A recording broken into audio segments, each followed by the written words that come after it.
Good morning, everybody. Is it kicking in here? It is kicking in here. Awesome, amazing. Who do we have in chat? We have, good morning, Drather Hess, Caffeine Expert, Ripley the Vampire, Rover, Span, Dyfed, Simon, Planeswalk, Dwagon, sorry, Atomic, Fafnir, good morning, good morbing. Am I morbing? Oh my god, I'm morbing? How is everybody doing today? Here, people got hit with that winter storm that was being warned about. Please stay safe. Take whatever measures you need to. The woo in my name is very important. Morning 5, it is afternoon for me, but hi chat. Good afternoon. Good evening if you're on the exact opposite side of the world. We're just gonna go ahead and get started.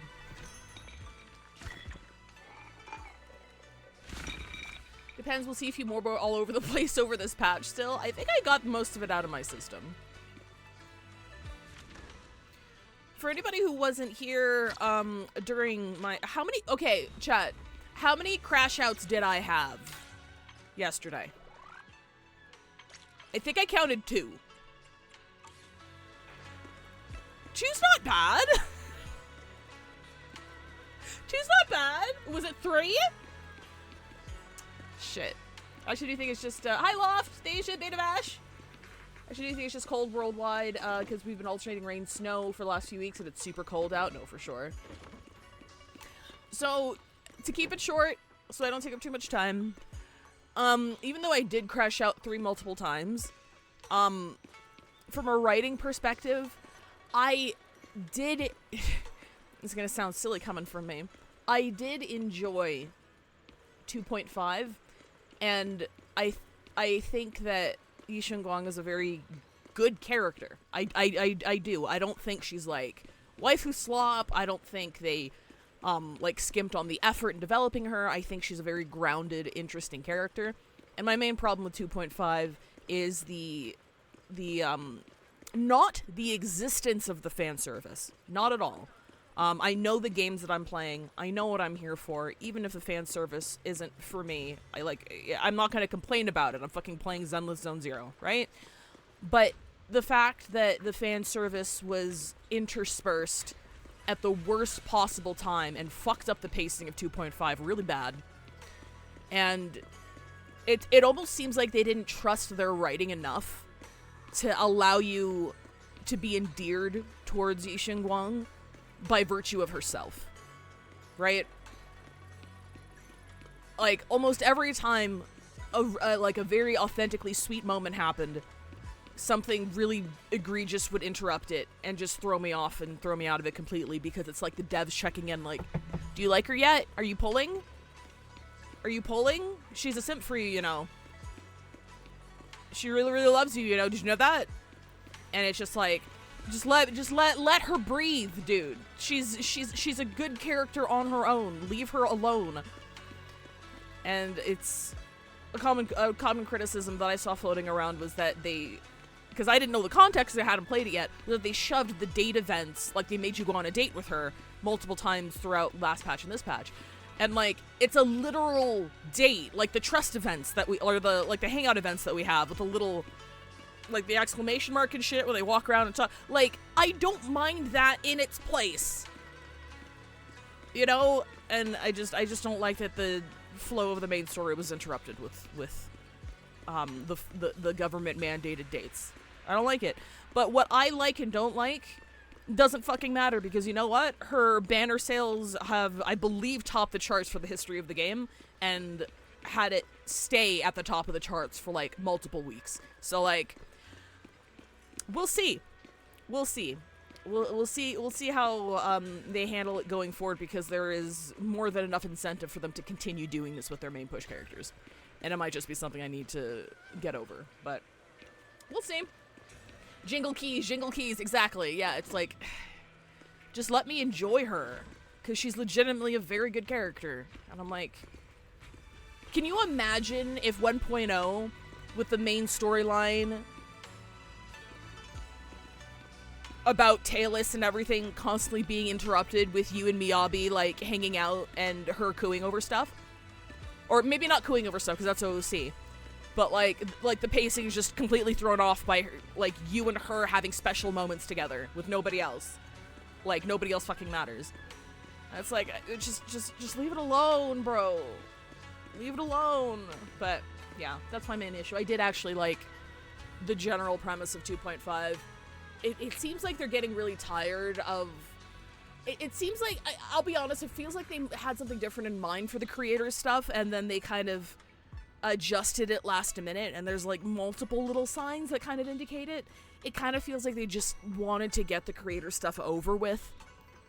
Because Sarah's conclusion wasn't very satisfying. Well, I mean, I guess we're not finished yet, but it's like, I don't know, like, with how Sarah was moving, I was expecting her, manipulation to, like, run really deep or something. I was expecting, like, a last-minute collab with the mayor or something. Like a big conspiracy where her threads go everywhere, and it's like, no, she got refined, and now she's the voice of the creator now. It's like, okay. But we'll see how that ages.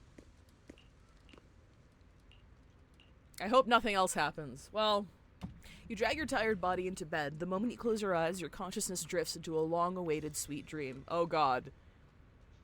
We know from both Genshin and HSR, sweet dreams are not a good thing. You feel like you're back at that perfect spot to watch the sunset in Phylum Heights. In the sky, the orange sunset blazes with brilliance, warm but not blinding. You hear the wind whisper in the distant bustle of city streets, while catching that familiar sweet osmanthus fragrance lingering in the air. You see Zhao Guang standing right beside you, a gentle smile on her face, turning slightly towards you as she speaks. You can't make out the words, but her voice is as soft as feathers. You feel an unprecedented sense of peace and relaxation, as if all the chaos in the world has drifted far away from you in this moment.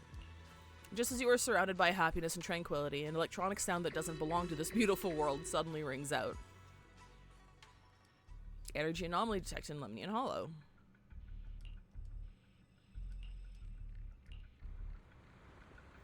Oh, there's a huge problem with pacing a decent chunk of the time. Yeah. This can't be. Looks like the Hollow's about to swallow Phylum Heights whole. Jesus! Like, overnight? Lemnian Hollow. It's gotten even bigger than before. What the fuck? This is bad. We need to regroup with everyone. Now. This should be the last time, right? Asthma flowers have spread all over the city. Also, thank you for the 10 stream streak, Thasia, and thank you, Drather Hex, for 5 months. Appreciate it. Threatening to engulf everything. Sorry if I sound a little tired. I was up late last night playing Enfield. I finished the whole Quarry arc. And I was trying to save as much story as possible, but like, a big chunk of the intro, I'm not going to talk about it too much here, obviously, because we're playing ZZZ, but a big chunk of the intro is, quote-unquote, a tutorial, which is kind of nice. I kind of like how they weaved in unlocking things with the main story, but it also tends to feel like an extended tutorial. So a bunch of shit I need is still locked behind the story. So, yeah, I'm just going to be progressing, and hopefully by the time I stream Enfield next week, I'll be at, I can't remember the name of the next region. But hopefully I'll be at the next region by next week, and then we can play through that. Avian Thulium, that's horrifying. You arrive at the plaza in Phylum Heights and notice Yishuan Shifu is here too. She gazes at Xiaoguang and Senior Ye, her usually calm eyes filled with the conflict of emotion. Sorry, I've got Kanye's fucking shoe line on the brain every time I read his name. I don't know why. You're here. Shifu. Shiyuan, Xiaoguang, there's something I want to say to you. He needs Yeezy sneaker mods. About Yonghui Summit, about the Qingming sword. I am truly sorry. I know my apology cannot resolve anything, nor do I deserve forgiveness. It was my negligence that caused all this. The arc did really like me, it really made me appreciate Yishuan a lot more as a character. They backloaded a lot of her depth into this patch, but I did enjoy it a lot. Shifu, it's not your fault. It is my fault. To be honest, ever since my sister's passing, I found myself avoiding the Qingming sword subconsciously. I feared it, maybe even hated it. But I had to keep guard over it due to my position as the High Preceptor of Yunguei Summit. After making the case, my fear of the Qingming sword led me to instinctively distance myself from it. And that's why I so easily fell for Lu Hongzhou's lies. Oh, so Firebird, thank you for the 30 stream streak. Thank you so much. Looking back now, the sword case I poured everything into didn't amount to much in the end. If my guess is right, the sword case originally did work as intended. Though it could not completely sever the negative effects of the sword, it still provided Xiaoguang some protection. It's only due to the creator's power becoming active recently that the sword case's power slowly wore off. Sure, Yuan. I understand your anger. I've failed in my duties, whether as the Yunguei Summit High Preceptor, or as your and Xiaoguang's Shifu. I need to apologize for what I said before as well. I let my anger get the better of me and said those hurtful words. That didn't come from my heart. However, I can never forgive Lu Hongzhou or Yunguei Summit. I've authorized a top-level investigation into what Lu Hongzhou has done. Everyone who was involved will answer for their actions. It means nothing to me now. What I can't forgive is the glory Yunguei Summit built upon these sacrifices. Brother, the past may be set in stone, but we can shape the future. And I don't want to be a sacrifice anymore. I want to become someone who stands in front of the people I love. A hero who protects them. Yishuan, honestly, you don't need to apologize. That burn was so insanely fire that I think Yishuan doesn't mind that she caught the brunt of it. Hi, Modfox. Hi, Chenkleta. You think they got stand-up meetings in Hoya to decide where to place the mole? That reminds me of a story in Genshin, but I don't want to get distracted. Before, when I went into Lemnian Hollow, it was out of guilt. Or perhaps a sense of obligation.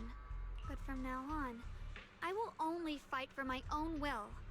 Because it's what I choose to do. Okay, next ad break. Don't let me forget. We have an ad break in like 40 minutes. Remind me to tell you, Chancletta specifically, about the mole story. Xiaoguang, you've really grown up. That's enough heart-to-heart for now. We still have a crisis to deal The with. city is on fire, or is about to be. What lies ahead won't be easy.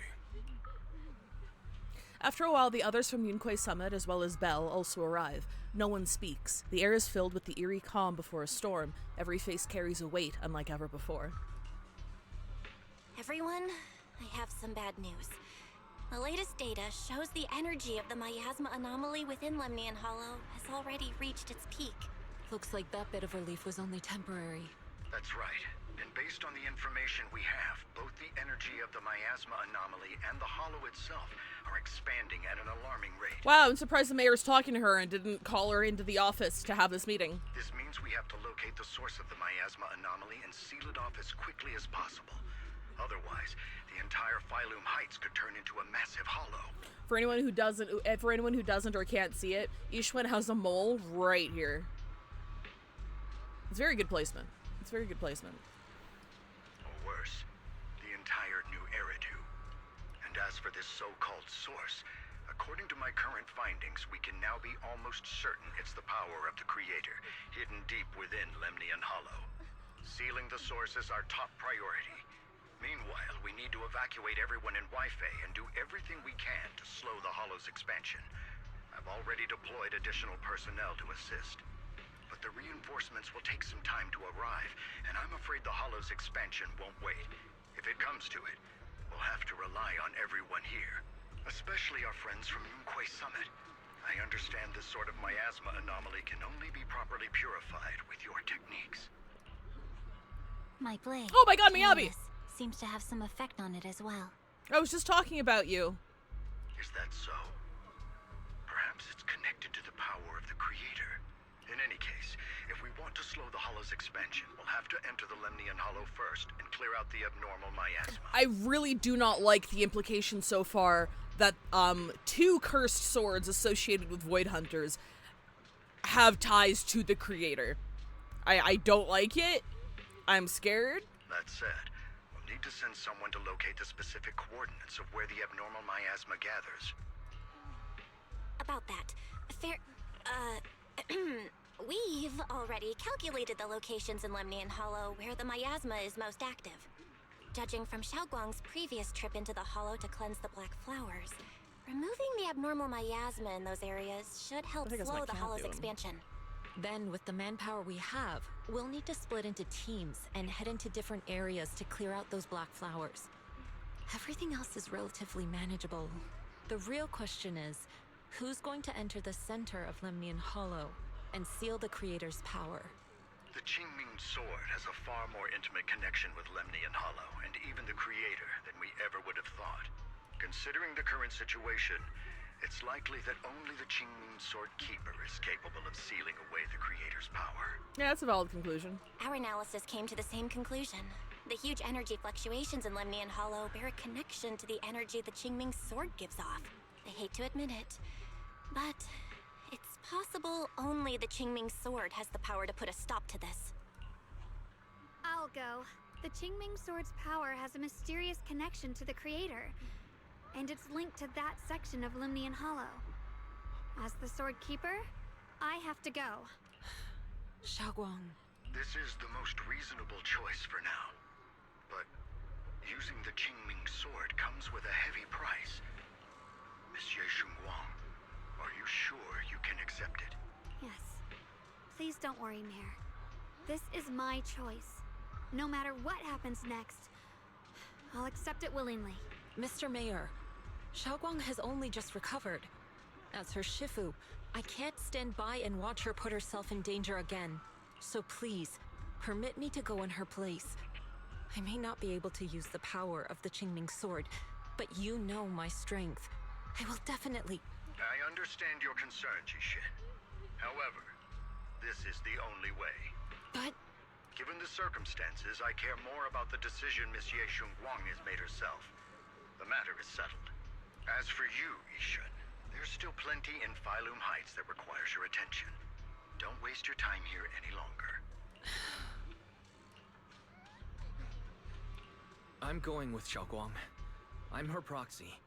No matter what happens, I'll bring her home safe and sound.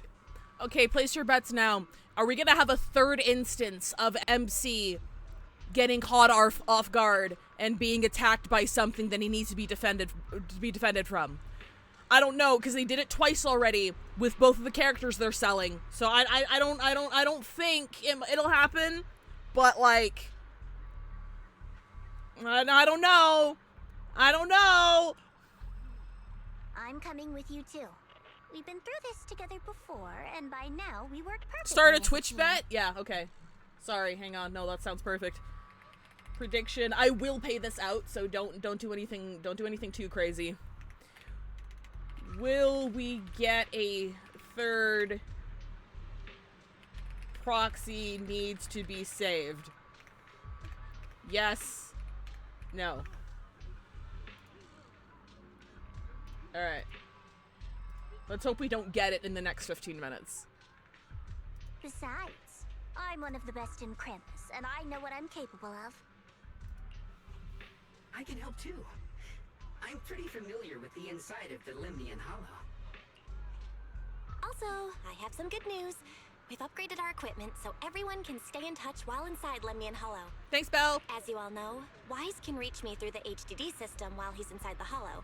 If we route the signal through him, everyone can stay connected to the outside. To make sure Wise can focus while inside the Hollow, I'll be the one keeping an eye on the communications. I see. This channel of communication will certainly make things much easier for us. Thank you. Then, I'll handle assigning the rest of the team to their groups. Yishuan quickly divides everyone into teams, and thus the final battle for the survival of New Eridu begins. All the squad assembled. Stay sharp. We move out on my mark. Then Oh! let's give that Hollow a nice All right. explosive little surprise. Everyone, What was with me. Pan doing there? Let's cut down this spreading darkness. Oh, okay, alright. Whatever that creator is trying to do, we will stop them. Disciples of Yonghui Summit, hear me! Stand your ground and guard Phylum Heights! Okay, so there's our Avengers style meetup. There's our Avengers style meetup. I hope we get like a cool cutscene. I hope we get a cool cutscene at the end. That'd be fun. Everyone is ready. The air is heavy with tension, like the calm before a storm. Elite units from every faction have assembled, geared up, and are ready to go. No one shows any excess emotion, only the quiet resolve of those about to face battle. The future peace of this place. Oh, that's right, is in Mod your Fox. You're right. hands. Each faction does have a Yunquei Summit team to cut down the flowers because only their magic can cut down the flowers. That's right. That's right. I did forget that. Dealing with the Hollow is precisely our duty as Hollow Special Operations. That sounded just like something Obel Squad would say. Spook Shack wouldn't miss an event like this. For the glory of the Krampus Compliance Authority. Each one approaches Xiaoguang, her eyes filled with unspoken worry and guilt. Xiaoguang, I've let you down as your Shifu. Above all else, I hope you make it back safely. Don't worry, Shifu. I will. And with Junior on our side, we'll definitely get the job done. You can count on me. We'll do our best. Besides, no one knows that area better than us. I believe in you. You're all disciples I can truly be proud of. After giving her final instructions, Yixuan steps back and faces everyone, delivering the final order. Oh, you're right, 18th Thulium. I missed out I'll on leave talking to the everything from factions here on beforehand. to all of you. I triggered the fucking sequence. Everyone goes over their mission objectives one last time, with no words left to say. Like surging currents, they rush toward the battlefield of fate without hesitation.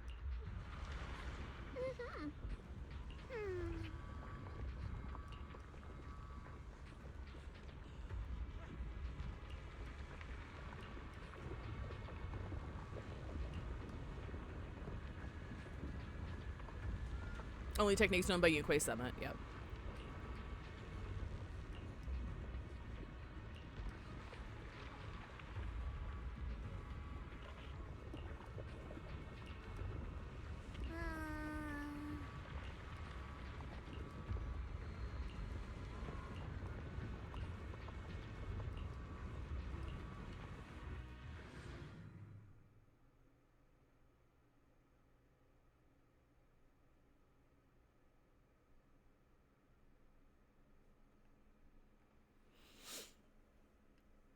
No, but she's easy, but she can take out her trigger cues progression. It'd be like nothing before. Is it the fate of Wei-Fei? The bunny girl or the redhead? Of all new Eridu.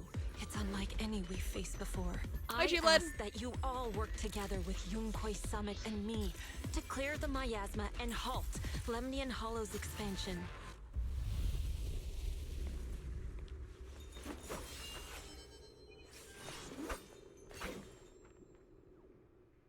As you walk, Zhao's gaze freezes for a moment.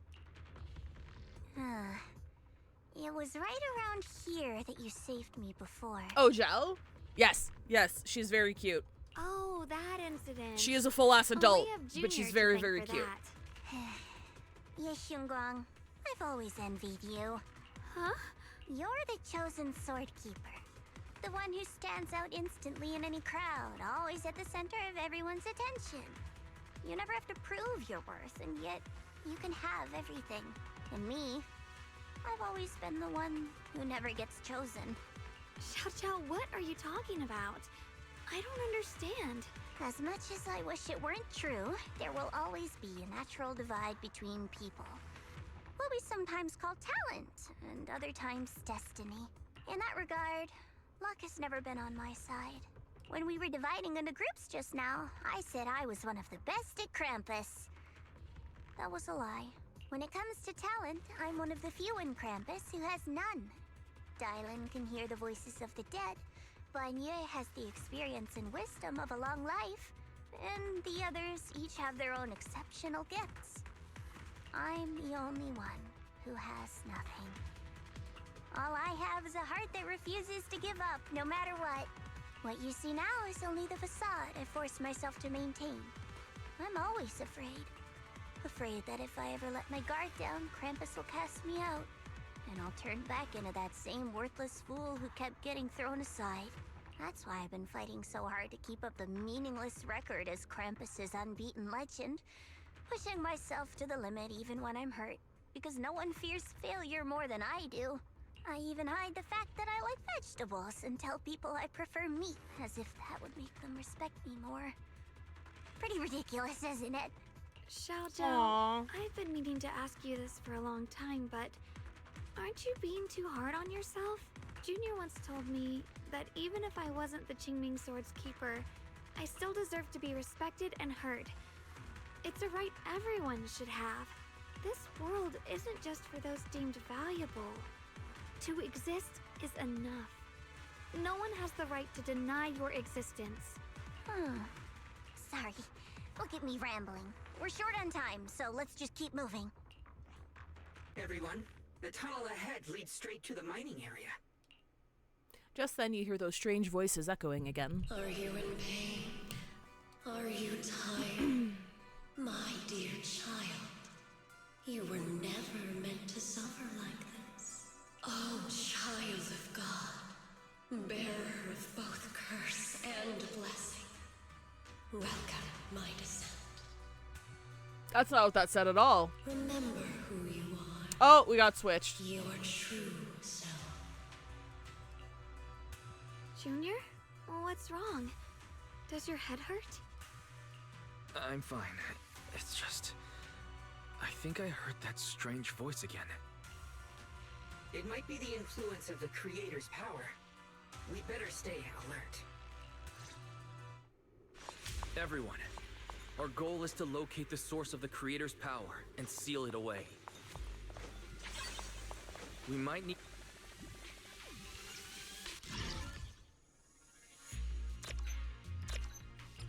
Oh wait, fucking... Oh, it is LB. Okay. Yes, this is a disaster. Do I look like I care? Wait. What am I supposed to do? Oh, it's the A! Right, okay. I got it. Oh, cute!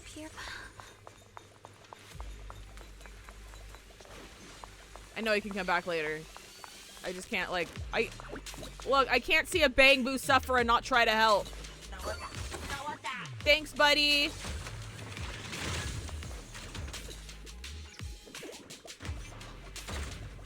Oh my god, that was so fucking cute. Okay, oh, Rainbow Dragon, you wanna see? Alright, hang on. Okay, watch this. Okay, watch this. She's very funny. I love her a lot.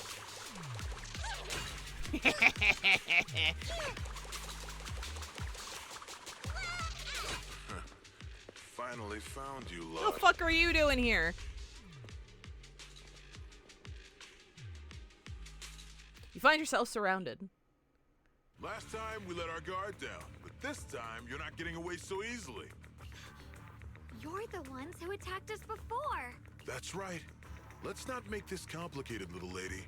All we want is the Qingming sword you're carrying. Hand it over and nobody gets hurt. Otherwise, we'll have no choice but to take it by force. You want the Qingming sword? It only responds to its sword keeper. It's nothing but a useless hunk of metal in anyone else's hands. That's not our concern.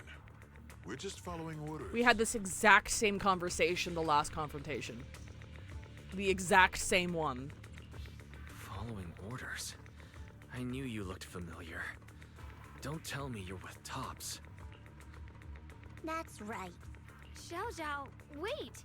Doesn't Oh, Krampus they have are from authority? Tops! If these people are from Tops, then can't you just make them... What do you think this is? Some sort of dream lady? Hey, King Savior! Oh yeah, everything's fine. I live in Canada. I'm just north of Montana, so I'm nowhere near where all the snowstorm stuff is happening.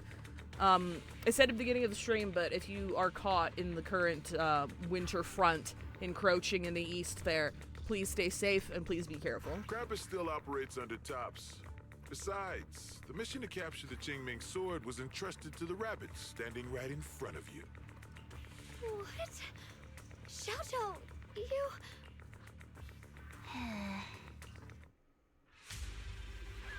Mission to capture Wait, the what? Qingming sword? Xiaozhou, is what he said Yeah. true? I was trying to listen. Looks like Miss Zhao isn't exactly on our side. No way. Xiao Zhao's helped us so many times. There has to be some misunderstanding. Oh my god, I didn't realize it like went on her swords. That's so funny.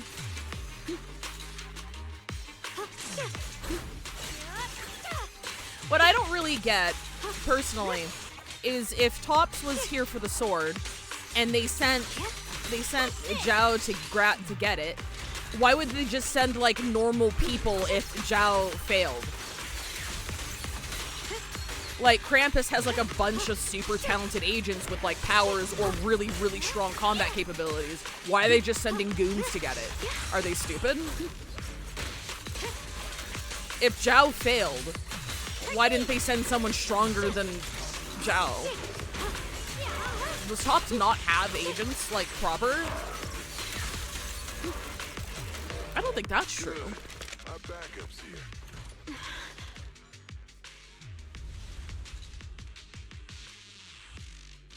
Is this plot beat just here for Zhao's character development? Zhao lowers her head, her expression hidden from view. At the same time, more Topps forces begin rushing in. What a troublesome bunch. But don't worry, we've got plenty of manpower and time to wear you down. If you know what's good for you, you'll hand over the Qingming sword now. Okay. I don't want to hurt anyone. And the Qingming sword shouldn't be used in a place like this. But if you insist on standing in our way, then we won't hold back.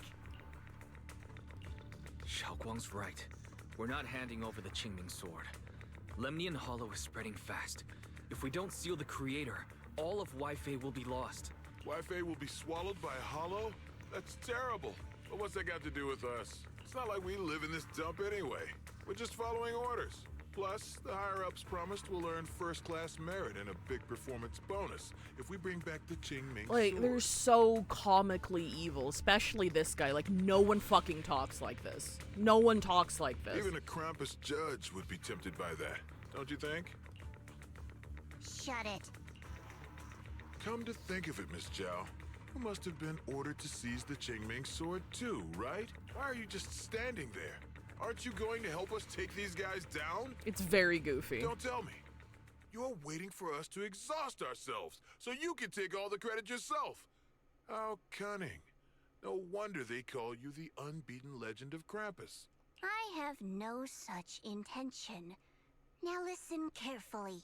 I, Zhao, Krampus Judge, hereby order you to abandon the plot to acquire the Qingming sword and withdraw. Xiao Zhao, but you... Yes, Xinguang, I know you can handle this without my help. But your power shouldn't be wasted on something like this. Are you trying to disobey your Topps orders? So what if I am? Me when I'm a bratty bottom? I'm sorry. Zhao, the interest maker, judge of Krampus. I've heard about you. You used to be a wanderer. Oh my knows how you god. managed it, but the current leader of Krampus recommended Why you, is he Topps. talking about like this is so ham-fisted. You choose to betray Krampus and Topps, powerless. Yes, without we anyone get to it! rely on. Oh my Punishment god. heading Okay, your sorry. way would Sorry. be unimaginable. Yep. That's none of your concern. You're really willing to throw away everything you worked so hard for? All for those two who have nothing to do with you? That's my decision to make. How foolish. It seems the so-called interest maker doesn't understand the meaning of interest at all. In that case, let's drop the pretense. There's no way we're following your orders. We're not giving up such a perfect chance to earn merit. If your mind's made up, then we'll have to take you down as well. Not only that, I'll report everything to the higher-ups. From now on, you're an enemy of High Ambitions Corp. No, an enemy of all of Topps. Huh. You'll see about that. I'll give you one last chance. Are you sure you want to betray Topps? Throw everything away and go back to being that worthless nobody? All the wealth, the honor, the protection. I don't want any of it. Right now, all I want is for my friends to live, to hold on until the very end. Go on ahead. Finish your mission. little boo-boo. Don't worry. I'll catch up soon. Now, let's end this quickly!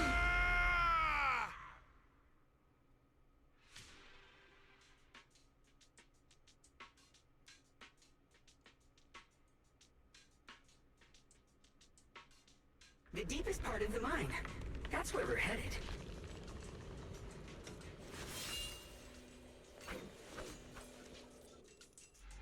Under the overwhelming surge of abnormal miasma, an illusion that feels both strange and familiar takes shape once more. This is Orb! that strange thing from before? Huh. I can't see anything ahead. You must all be seeing the same hallucinations as before. Maybe that means we really are getting closer to the creator. Your teacher, Carol. She saw the truth long before you did. What? Did you say my teacher? Don't you see? It was Carol who brought all of this upon you. Oh my god. Or what you call the fall of the old capital. Are we gonna deny it again? You should do the same as she did. And let go of the burden that was never yours. You have a demigod telling you, yeah, your teacher was a bad person and caused the fall of the old capital. Return to that primal For like the 17th time purity, during the story's quest. chaos, and quiet emptiness. Just what the hell are you? Junior, what's wrong? Are you feeling sick? Must be affected by the illusion. There's no more bloodshed. No more disappointment. No endless road to absolution. There is only eternal, ultimate, and absolute freedom. Okay, real quick. Okay, from now on, you see this stuff? So, like, we have this, Just what the hell are you? but then we have, Junior, what's wrong? Are you feeling sick? and then we have, Must be affected by the illusion. why did we need those lines? I'm gonna start calling this shit Netflix dialogue. I'm gonna start calling this shit Netflix, like, why did we need that? Explain to us. Was it not obvious that he is being negatively affected by a demigod speaking into his brain? Like, was that not obvious from the past couple of minutes? Also the last time we were here? Like, Netflix dialogue is a bane on my existence. Come, child. Become one with me. Just like your teacher, Carol. No. Oh, there it is! Would never join you. There it is. After a burst of searing pain, your vision finally returns and the light comes back into focus. Junior, don't scare me like that. Guess you did fuck up and got sent back inside the house and now is freezing ankles. Please stay warm. If you are currently, like, I hate motherfuckers who are out here like, oh, you think that's cold, blah, blah, blah, blah, blah. Shut the fuck up, right? Like, if you live in an area whose infrastructure is not built to support any kind of snow, or not built to support this amount of snow, like, that's a danger, right? So don't let anyone downplay what the hell you're going through right now. Like, please stay safe and just don't underestimate the cold, because frostbite is a motherfucker and can hit without you realizing it and not appear until, like, later. So just please be careful, stay warm, all that shit. It's okay. I'm fine now. But I just remembered something. That spherical cocoon-like thing? It looked just like the one embedded in those floating boulders we encountered. It is built for it, luckily, just trying to go to work. Well, they get higher socks. The floating boulders? You mean those huge rocks Stay warm. we saw before? If the vision you saw came from the creator, does that mean the creator's power has covered the whole Limnian Hollow right from the start? Oh no. This is bad. We need to warn the teams in the other areas right now. You quickly contact Belle and share this theory. I see. Got it. You focus on sealing the creator, and I'll take care of getting the message to everyone else. Belle hangs up the call and you feel a moment of relief. Actually, I've heard some rumors about the thing you saw. As we mentioned before, Sunbringer was betrayed by her followers. After that, she entered the Hollow alone and met the Creator. The Creator turned Sunbringer into their messenger, and even created other messengers modeled after her power. Their existence serves one ultimate purpose: to turn the entire world into a vast hollow. You didn't think to mention this before? Wait, you mean Sunbringer submitted to the Creator? Because the Creator promised a world free of division and inequality. A place where people could finally let go of their hatred for one another. By being dead. In such a world, everyone is equal. There's no fighting, no conflict, no division. Only eternal peace and tranquility. By everyone being dead. I guess it doesn't sound all bad. At least people wouldn't keep hurting each other for their own interests. Really? Still, a world like that sounds a little too ideal to be real. Ideal to be real? Fucking Maruki mentioned? Of course, it's just something I heard. Maybe it's just a story someone made up. No, he wouldn't fucking join. Once again, blatant mischaracterization of everything that he tried to do. God! Let's just keep moving. Do you think Maruki would just, like, roll over to anybody promising, like, a good world? No, because it would still lead to a fuck ton of suffering. Consuming the entire world in hollows would not solve suffering. That's the antithesis of what he's trying to do. This is just a dictator, God, trying to get the world under its control.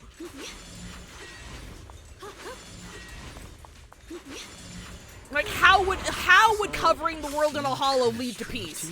Like, how? Like they just stopped mining in the middle of the job. It wouldn't. Everyone would just be fucking dead. Yeah, like something happened here all of a sudden. Sorry, I'm a Maruki sim. People always bring up Maruki whenever someone's like, yes, I can promise you a world without suffering, without, like, having any comprehension as to what he went through in order to make that happen. As if taking revenge against humanity. Though, it's just a story. I will crush out about Maruki at any given point. Should be nearby.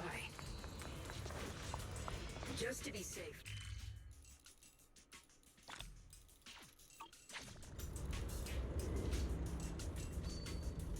Exactly. It's just an empty promise to have people submit to their power. They're not actually. It's like they're not actually interested in creating a better world. They're interested in assimilating everybody under their control, and also a bunch of people are gonna fucking die.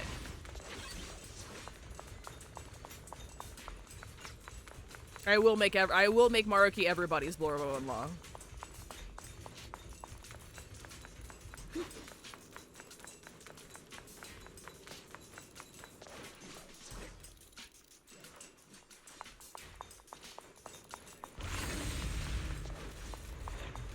Is that it? Did I get it?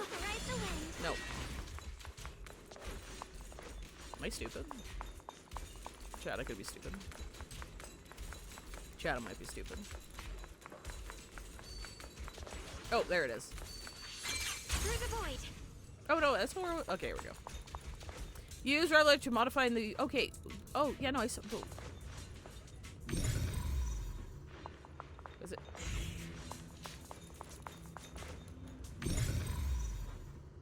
Oh, the big fucking ball in front of me. I'm dumb. I can't fucking see shit.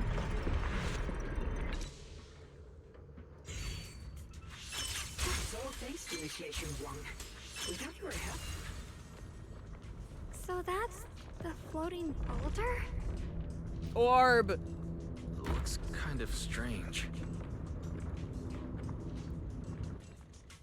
On closer inspection, the floating boulder seems to be seeping miasma. It looks a little unstable. If I'm not mistaken, this boulder's strange condition might be linked to the Creator's seal. It is getting close to ad time. Let me just triple check. We still got a little bit of time. Let's get out of the scene first. I agree. I can feel something ominous every time we get close to this boulder.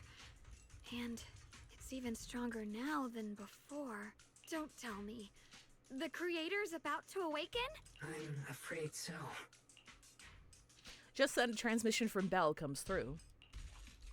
Wise, I've just confirmed it. It seems the other teams have also noticed the same anomaly with the floating boulders. There's no immediate danger, but it's hard to say what might come next. Everyone needs to stay alert. If that's the case, we're running out of time. Based on my previous experience, the creator's location should be right beneath us. We need to get to the bottom of the mining area fast.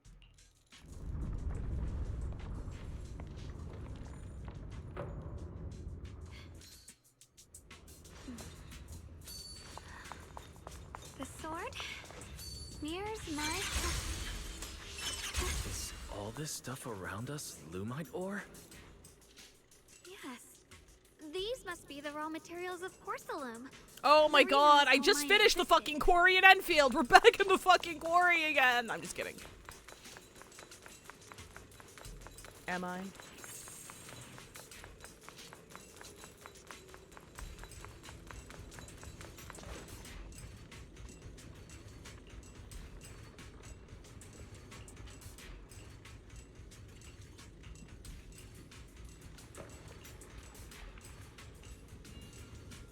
I like how Yushin Guag is like, I'm gonna go pure the flowers, and then like MC grabs her by the scruff, like a fucking Ed and Eddie gag, like ah! No, we're not gonna do that. You need to save the power for the most crucial moment. Okay, all right. I will be running ads, and then we shall continue. So I'll see you guys in a few minutes. Okay. The mole story. So, Chancletta, you made a passing joke. You made a passing joke about here, let me can I pull her up right now? Can I look at her? No, I can't because I'm in a story. So you made a passing joke about, do you think they had like corporate meetings as to where they placed that mole, because she has a mole like right above her boob, right? I have a story. Hang on. Back in the in Genshin Impact, back when leaks weren't like a huge mainstream thing within the fandom, all leaks about Genshin Impact came from a Chinese forum, and were posted about by people who like worked at Hoyoverse, or knew people who worked at Hoyoverse, and there was like a whole like track record for Chinese leakers who posted on this forum. So if they made a prediction and it came true, then obviously it would like add to their track record or whatever, right? So there's a character named Ayato from Genshin Impact who was, I would say, probably one of, if not like the last character in Genshin whose appearance was not spoiled. So we had no idea what the fuck he looked like, and his appearance didn't get leaked until his drip marketing dropped. Nowadays, it's very common to see characters ahead of time because of how the beta cycle works. So we see them a patch in advance, we get to see all their animations and stuff because of leakers and data mining and stuff. But way back then, we didn't have that luxury. We didn't have people who like spent hours upon hours of their time figuring out exactly like how to data mine the fucking game, right? Hang on, I'm still trying to find a fucking picture. Here we go. Okay. Alright, I found a picture. So, way back when, and Ayato was the last one of this, we had a very, very reliable leaker. I think his name was Uncle Chicken. This was, I'm talking like 4 fucking years ago, like 3 or 4 years ago at this point. I don't fucking remember. But he was the only person. He was extraordinarily reliable. Everything he said came true. So he was like the Genshin leaker on this Chinese forum. And his text leaks were very direct and very short. And he was the only one who knew what Ayato looked like. We had no idea what Ayato looked like. So people were clinging to his every word about what Ayato looked like over the course of months, right? And he had posted, one of his earliest appearance posts was that Ayato had a mole under his right eye. So, like, everyone was like, oh shit! Like, we didn't have characters with moles in Genshin at that point. It's like, oh my god, that's such a cute character trait. And then he followed up like 3 or 4 months later saying they changed the position of the mole from under his eye to under his lip. And the fandom exploded. It was like, oh shit! They changed it to under his lip! He's got a mole under his lip, guys! We fucking won! So yes, the answer is yes, they absolutely have board meetings as to where to place the mole. That is absolutely a thing that happens.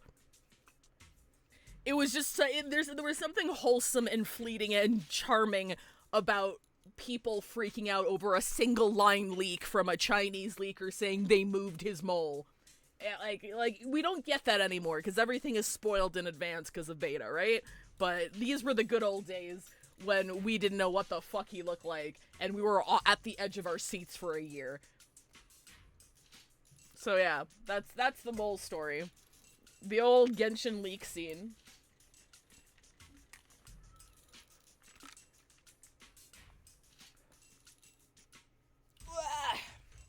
Have to be a fly on the wall listening on that meeting, right?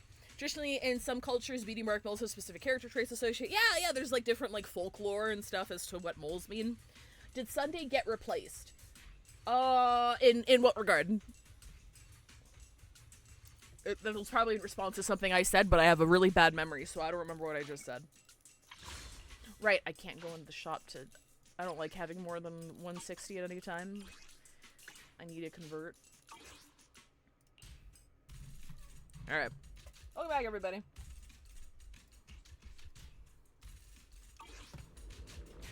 Nowadays, leakers can tell I'm gonna have my wedding, first child, second child, grandchild. My wife, Harumasa, will die of ether corruption. Harumasa dies in Heaven's Word. Okay, I'm sorry. Hard to believe such a massive mining site existed before the Hollow swallowed it up. Yeah. I'd love to see how lively it must have been back then. That's exactly why we have to protect Waifei Peninsula now. We can't let the Hollow spread any further. Not to our home. Harumasa dies in Stormblood. Get behind me! Oh, well, that fucking joke is never gonna get old. Dude, I only know this fucking Bangboos, the 6-7 Bangbu. I know I'm playing her suboptimally, don't worry about it. Light brings the dawn. There are significant. I do like that. I love that slide she does at the end of her combo. It's very cool. Look, there's a huge platform up ahead. Let's check it out. I still love her fucking hair bow so much. That's like how it's like braided, like into her fucking. It's so cute. I love it. Maybe I'm just a sucker for ribbons. The crane over there might get us further. I'm glad that's the thing you know. It makes me feel like I'm making a difference in the world. Span, can you send it in the GC again so I can show chat? I know it's your favorite GIF. I know it's your favorite GIF of all time. I need people to understand. Did you know Yu-Gi-Oh cards get censored? They get ported to the English side. Also that they actively nerf cleavage and also Yuri or Yaoi themes. Over there. Let's give it a like, try. I know it's only, like, anime chud incels who, like, are known for complaining about censorship when we port stuff in from, Asian animated media. But also, sometimes they got a point. It's like, fucking why? Like, what's the point? Just, I don't get it. I don't get it. You afraid of some tits? Like, what's the issue? It's operational, but the power levels are too low.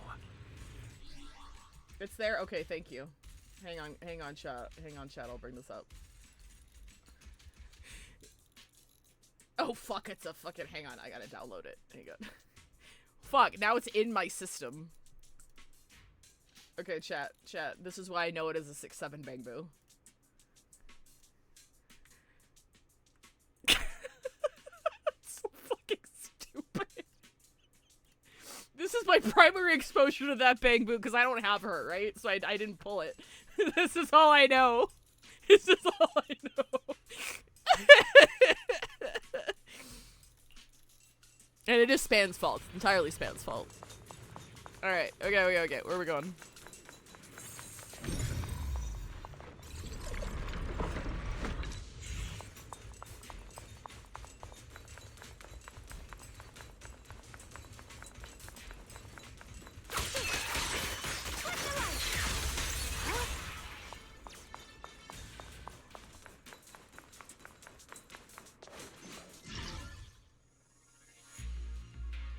Gain active calibration, hold the button, release at the end. Okay.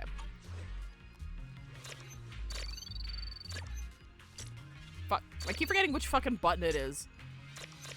I know it says it. But I don't pay attention. Fuck! This is why I can't do rhythm games, Almost dude. done. I'm bad. If we can get one more generator running, that should do the job. Porcelain lung fibrosis caused by inhaling excessive porcelain dust?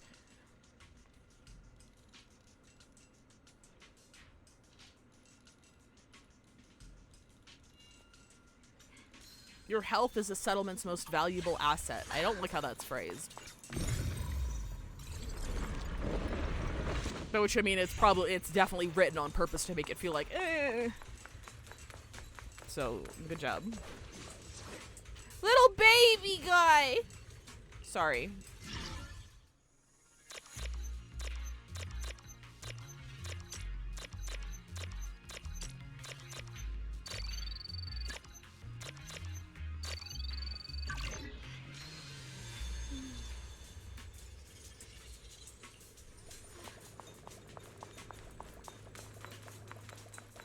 I love this. Is this new? I haven't done a lot of exploring in ZZZ yet.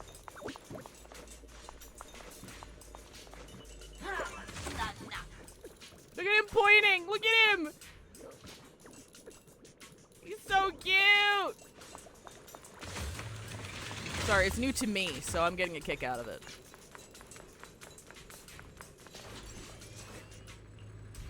We did it.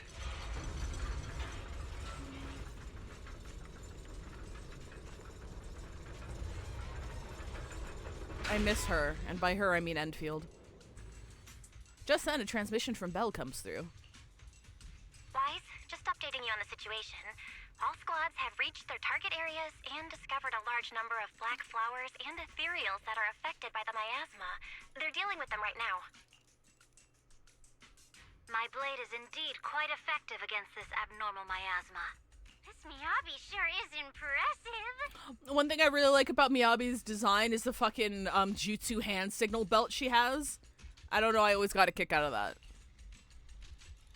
Opal Squad is in place and will provide firepower support to cover the purification teams. I think it is new as of this patch, though. It's so cute. I love it. Oh, these black flowers.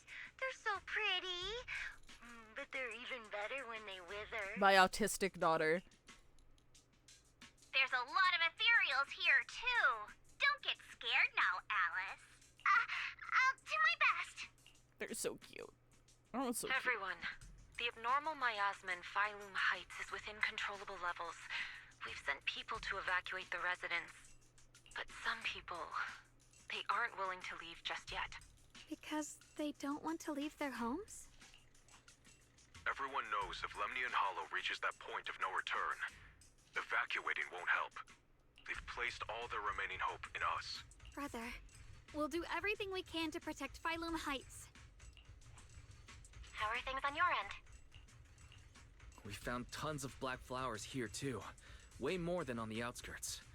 But we've decided to leave them for now and look for the source of the creator's power. You've made the right choice.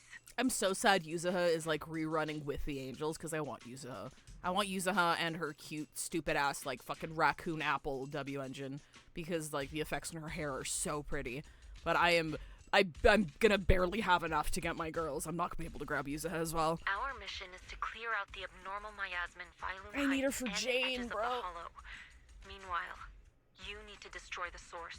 Xiaowang, there are still risks to using the Qingming Sword's power.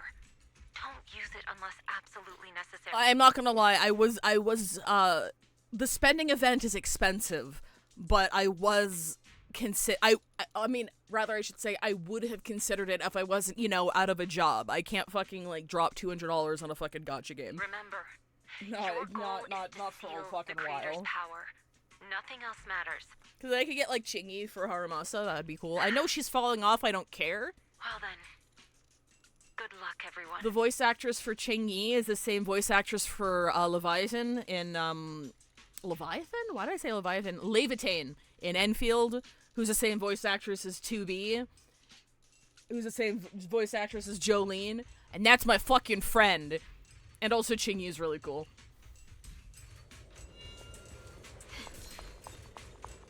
Did I say rabbit? I meant raccoon. I know he's a raccoon. I'm sorry. Did I say rabbit? This mine is deeper than I expected. It was a misinput of my brain. I'm wondering what's buried down here. Yeah. We should be careful, though. Something is hidden underground. Warning. Command error. I also really like Chingy in the fishing event. I thought she was really funny. Lock spring malfunctioning again? Chingy is Buckland, yeah. Core data corrupted. Forcing system reboot. Reboot complete. Don't worry, you two. She's also Shinobu in Genshin. Kuki, like Ito, like the woman on Ito's in Ito's gang. That is her as well. Phishing event. Zhao steals your credit card info. Sorry, I keep forgetting this is available. This is a me issue. She can steal your credit card info. Can she pay it off? Could you give me $200 to get Chingy in her W engine and get more pulls for my girls? Of the opposite side.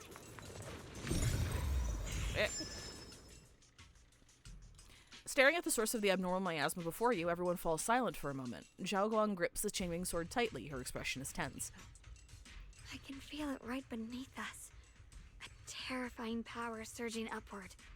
If we let this power go unchecked, it won't just be Wi-Fi Peninsula. The whole of New Eridu might be destroyed. We have to find a way to stop this. The Qingming sword.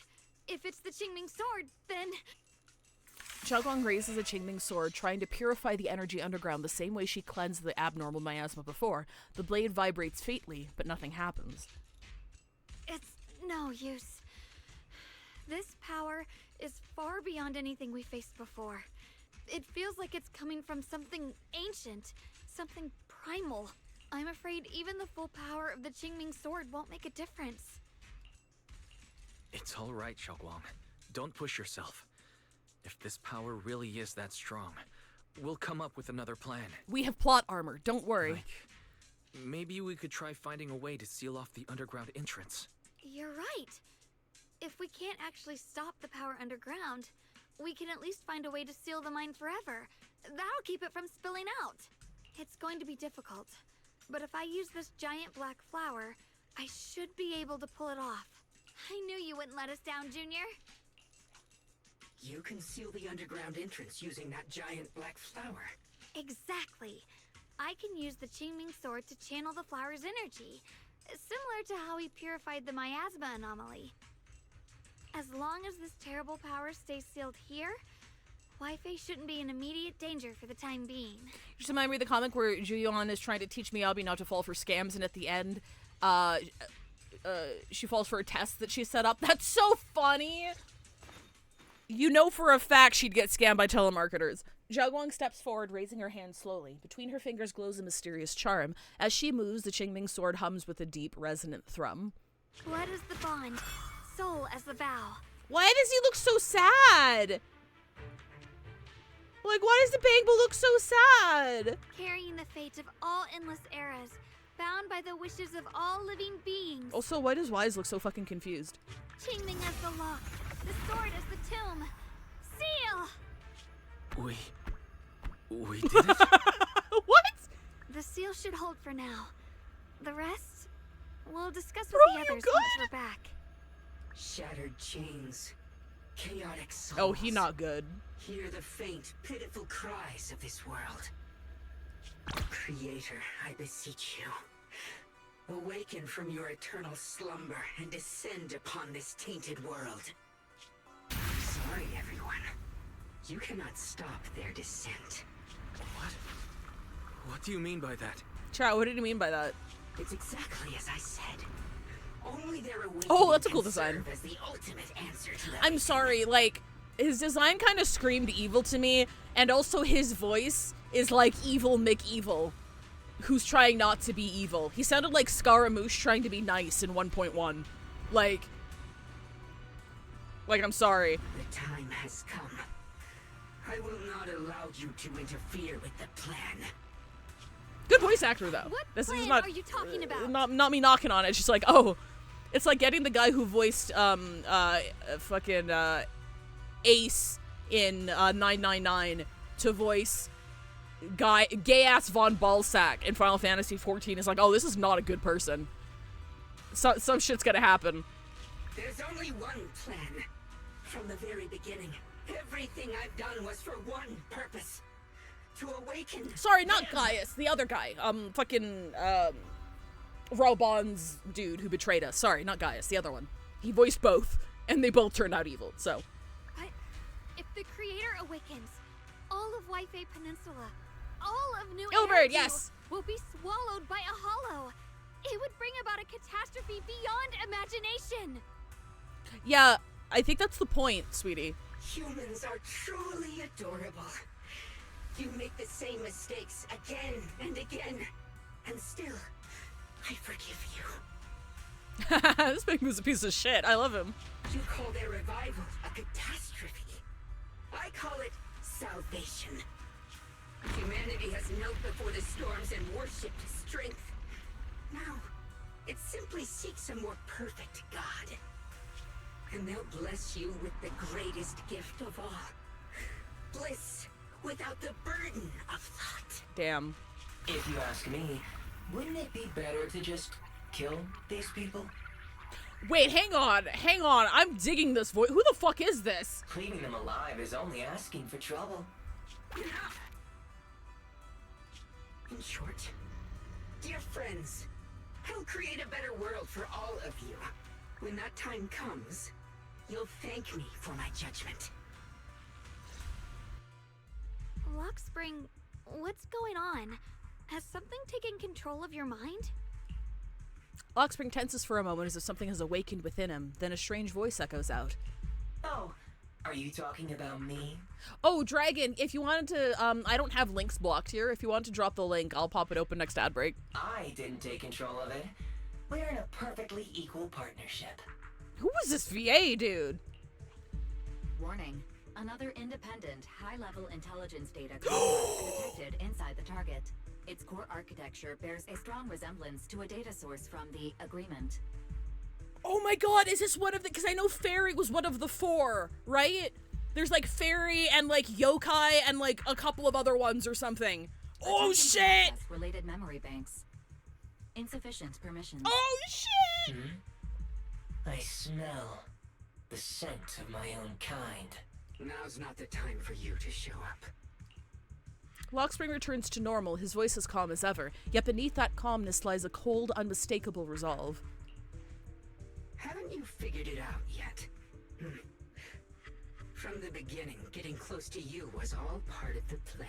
Please don't make him over-explain it, like, it's clear what he was doing. I'll use you to feed it the purest, most powerful energy, and awaken it from Fairy, Yokai, Ginny, and Ghost. Cool! Wait. Are you saying you were working with the Exaltists and Sarah from the very beginning? What? I did work with Miss Sarah, yes.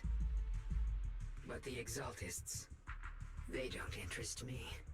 Then why do you want to revive the creator? Thank you, Dragon. There's nothing in it for you, is there? I'm not human.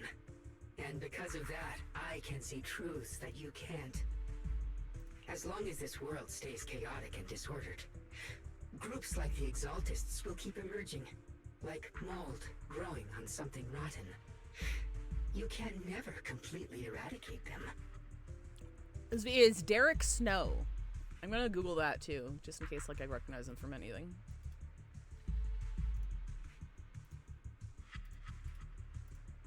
Okay, I'll look that up later. Because they are born from the despair of this world, just like Miss Sarah.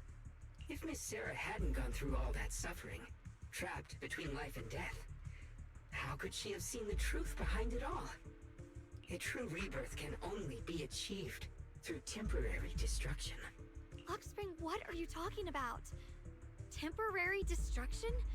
If the creator awakens, that's when the true despair starts. You still don't see it. New Eridu as it is now. It's rotten. People deceive and exploit each other.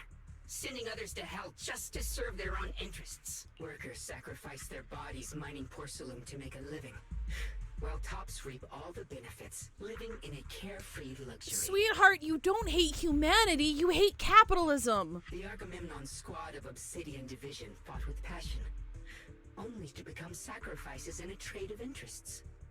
Colonel Isolda spent her life trapped in the flames of vengeance. You hate the military-industrial complex. Don't get it twisted. Your former companions, Banwei and Dylan, were no different. Banwei saved lives, yet was met with hatred, while Dylan was forced to become a scapegoat. Instead of destroying the world, why don't you, like, run for politics? You should run for office instead. Do you see it now? You humans are obsessed with this game of sacrificing others to elevate yourselves. Tell me, is any of it fair? And of course, you too are part of those countless sacrifices. Ye Shunguang, wielder of the Qingming sword from Yonghui Summit, and the carefully chosen, most perfect sacrifice. Puts an arm around my little buddy. Hey, have you ever heard of Karl Marx? You, more than anyone, should understand why your fate turned out so tragic. Let's get you in a sociology You class. want to live a normal, happy life, not spend your days trapped in endless fear and suffering. And you, Faithen, along with your teacher, Carol Arna. Girl, you hate class disparity. You don't want to wipe out the world in a flood. What does that mean? You want to eat the You know rich. about my teacher? We do too. I know a little. And that's exactly why I feel such deep anger and injustice for you. Are you really willing to live as the so-called children of the devil? Yeah, wait, hang on. Is it going to happen again? Oh, hang on. Are we going to have another my teacher is an evil moment? You did nothing wrong. In fact, you were the ones who tried to save everyone. And the root of all this tragedy lies in humanity's division. You can never truly understand another's situation, nor ever grasp their pain. When it's time to eat the rich and I have to shoot Gabe Newell, I feel like Gabe Newell would appreciate the hesitation. But the world the Creator can bring is nothing like this. It will be a world of unity, equality, and eternal peace. Yeah, because everyone's gonna have hollow cancer. When those who harm others feel the same pain. When those who sacrifice others are themselves sacrificed. Only then will people truly abandon their malice toward one another. In such a world, all are one. There is no strife, no conflict, no division. Only everlasting peace and harmony. This might be an imperfect world, but I'd sooner believe in it than in the so-called new world the Creator promises. Span, you're right. We just need to get Lockspring off of Twitter. Exactly. Everything the Creator and the Exaltus have done is the very evil you're talking about. Stubborn fools. Looks like there's no point in trying to convince you. But regardless, my mission is to protect humanity. That will never change. Lockspring spreads his arms as if to embrace the whole world, yet the look in his eyes sends chills down the spine. So I'll make sure to protect you all. I will erase every trace of malice and free will within you. Everything that causes only pain. Then I'll place your purified souls inside the finest crystal spheres, keeping them safe forever. So you'll never again have to face the ugliness and pain of the human world. Okay, you had me in the first half, but like... I'll grant all of you the greatest of rebirths. Lockspring! Get behind me, Junior. Let's take out these ethereals first. I can't believe Lockspring actually... Oh. Okay. Just as you finally catch your breath, a transmission comes in from Belle. Not about the fight, about, like, overworld dialogue happening again and it being interrupted by just playing the game. Wise, bad news. Just now, the activity in Lemnian Hollow spiked again. Lockspring goes, whoop, whoop, whoop, whoop, whoop, whoop, whoop. The hollow, it's expanding at an accelerated rate. We've got anomalies here as well. Those floating boulders we saw are spewing out miasma and ethereals. So it looks like Lemnian Hollow's instability is linked to the same power behind those giant boulders. Ishu and Shifu and the others back in Wi-Fi are still managing for the time being. Wise, please be careful.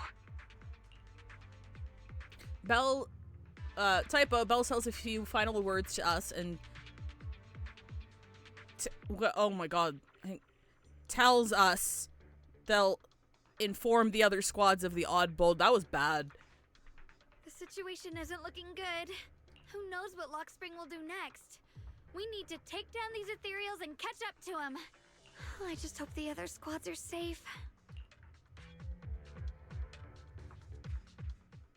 At the same time, the other squads have also been contacted and are already approaching the boulders.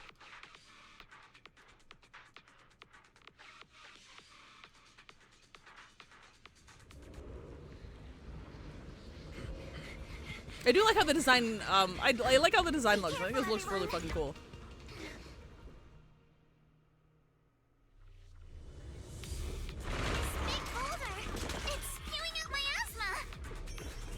Not good. The miasma will draw in nearby ethereals. If the miasma gets any thicker, Can you... the Hollow's expansion could accelerate. Let's take out the ethereals first. Are the... oh my god! I was like, what the fuck?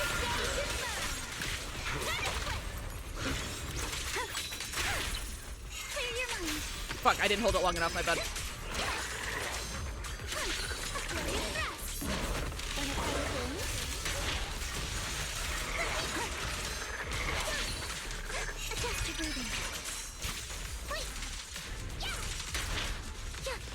They were also waiting for the dialogue to end.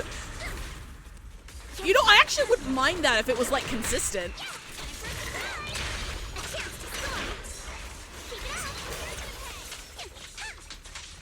Span is watching me play, like, his favorite character in the game, super mediocre, and I just want to acknowledge that.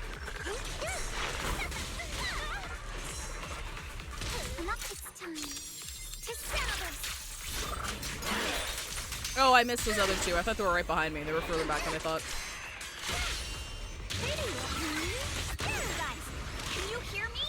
The miasmic ethereals on our side just keep coming. There's no way to wipe them out completely. I just did, though. Span gripping his thigh like that meme.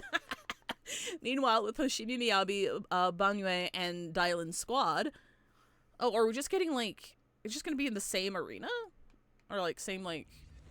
little, like...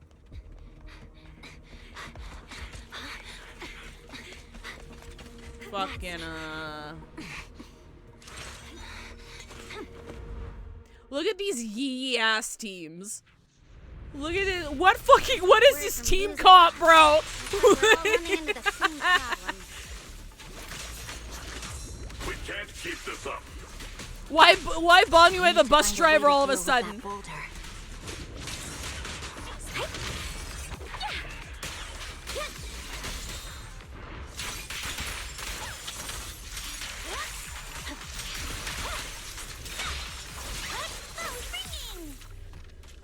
Shadowless blade.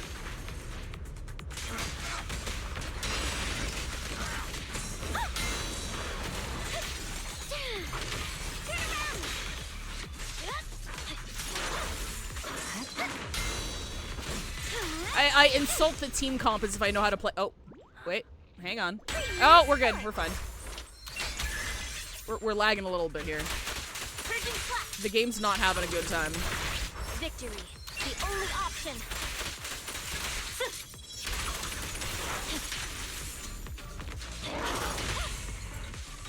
Back off.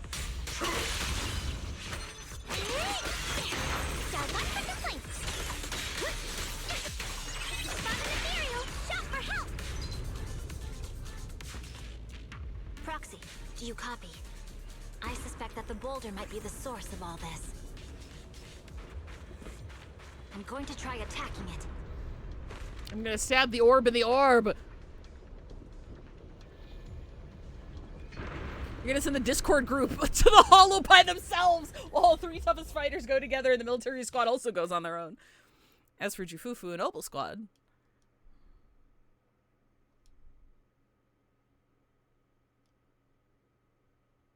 Honestly, that last team comp was literally just Dylan and Banwei being on a date and Miyabi's third wheeling, but she doesn't realize she's a third wheel. That's what that team comp was. This part's really laggy. Like, I don't have the best computer on the planet, but, like, this part specifically is, like... I'm having a rough time here.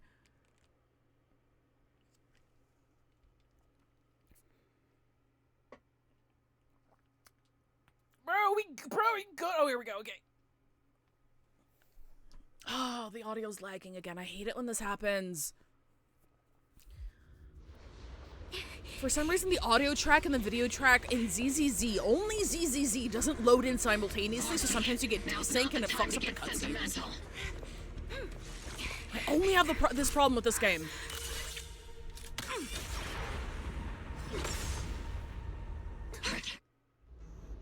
Everyone, we just tried attacking the big boulder, but it didn't work out. Yeah, same here.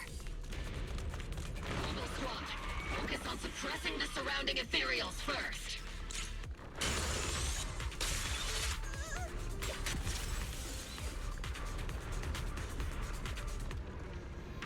Yep, hang on, give it a second.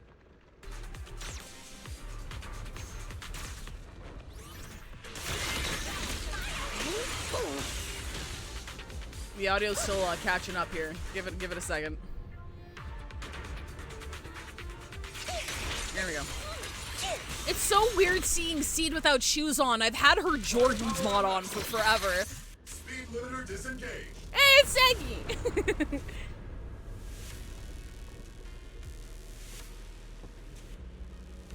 Oh. Did anyone else have lag here? Is it just me?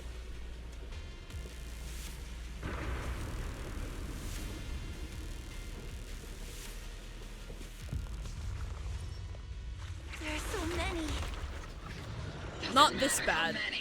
We fight. Surrounded by waves of miasma and ethereals, the battle reaches a deadlock. Just as exhaustion and pressure weigh down on everyone, a calm, familiar voice, one that should no longer exist in this world, suddenly echoes out. Soldiers, open fire! Move forward! Aww. Isolde! How?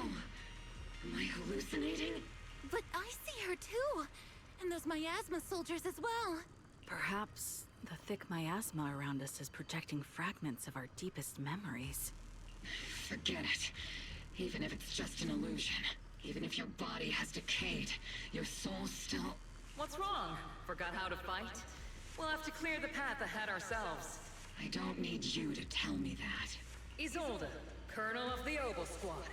Magus, Captain of the Opal Squad. Two gazes crossing the boundaries of time and death seem to meet at this very moment. Let me see how much you've improved, old friend. Try not to let me steal the spotlight. You've gotten better, Orphe. Your aim was much more stable this time. Oh! Thanks. Magus, what's your ammunition? Don't make a rookie mistake. Stop talking nonsense. My aim's every bit as good as yours. You damn ethereals. Today you'll witness the true power of Opal Squad. There's no way we're losing. Wait, did she not address anybody? They stand side by side. Those hazy, long-buried memories, the days of training, fighting, laughing, and crying together burn vividly once more. I like to imagine that Jufufu just in the background, like in her headset, being like, guys, I don't know what the fuck's going on. There's a ghost! Getting slow, Magus. You, I remember, would have reacted the moment I raised my hand. Oh my god! The Amber is like fighting with us? There. The enemies are right in front of us. Attack! Is it just me? Or are there more and more ethereals showing up? And the number's growing really fast. Things are looking pretty bad if it keeps up. Am I stupid? Nothing we can't clear out. Okay, there we go. I was like, why is my cold basic not working?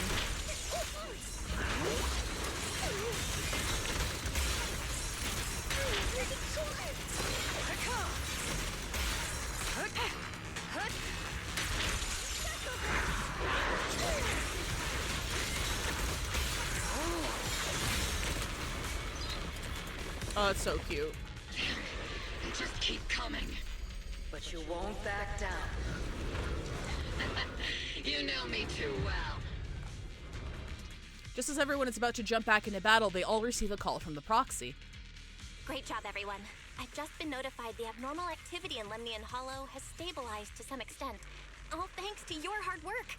I just spoke to Wise and Xiaoguang. They're currently doing everything they can to suppress the ethereals on their side too.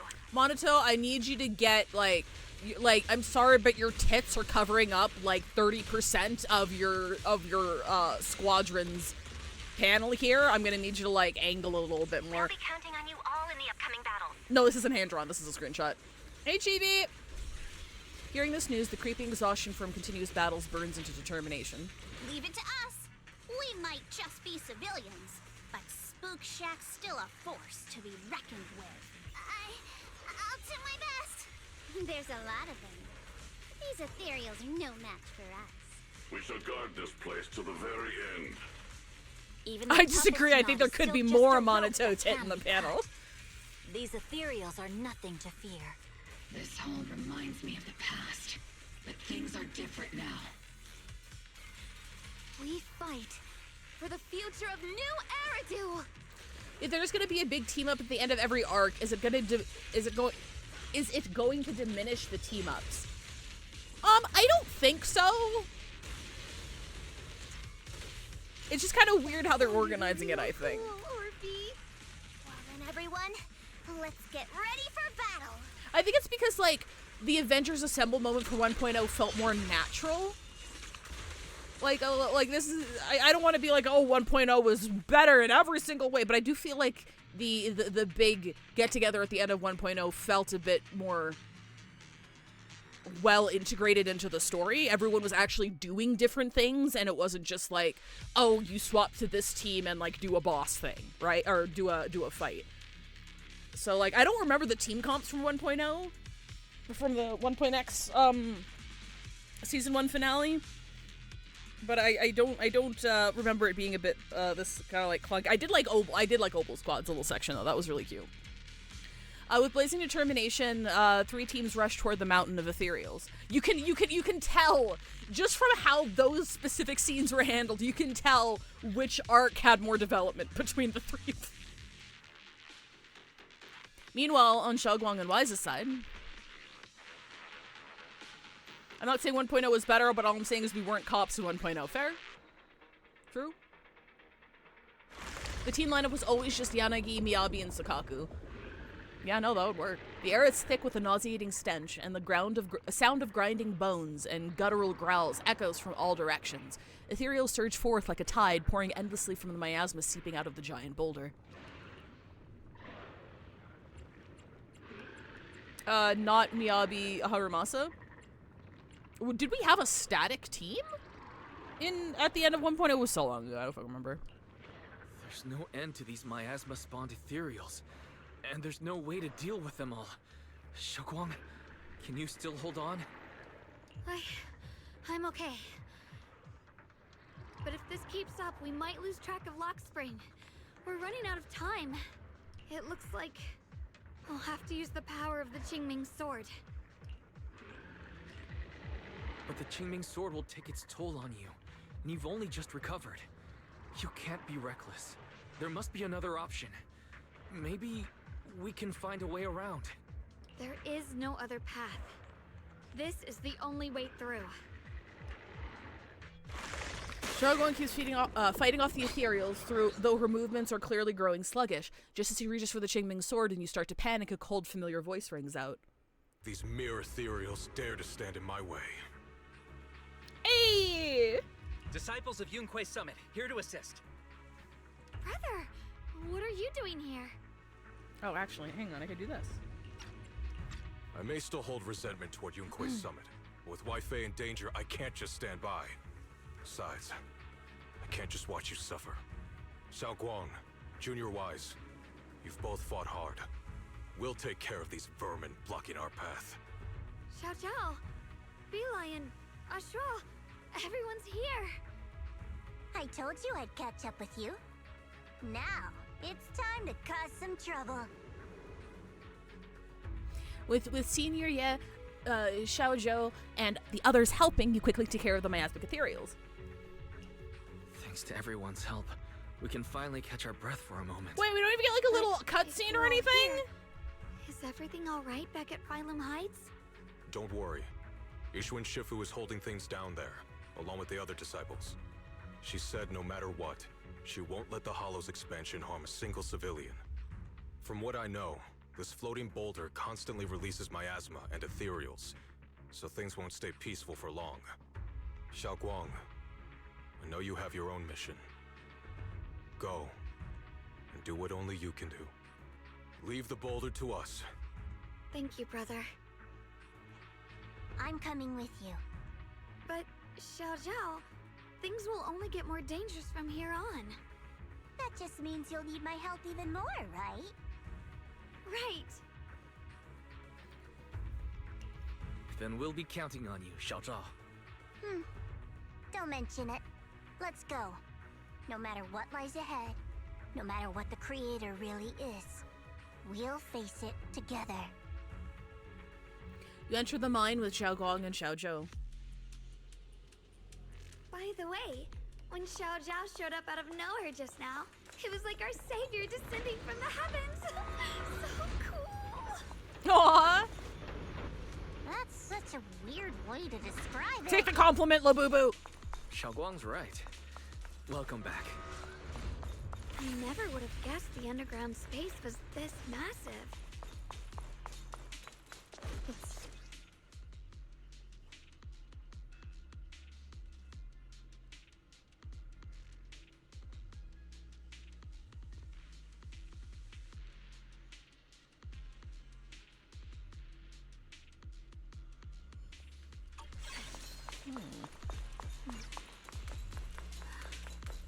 The sword? Here's my...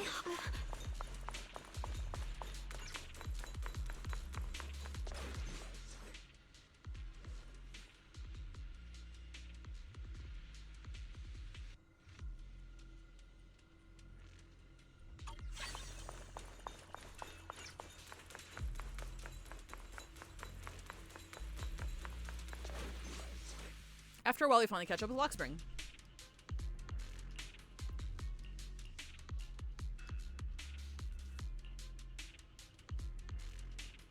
Huh?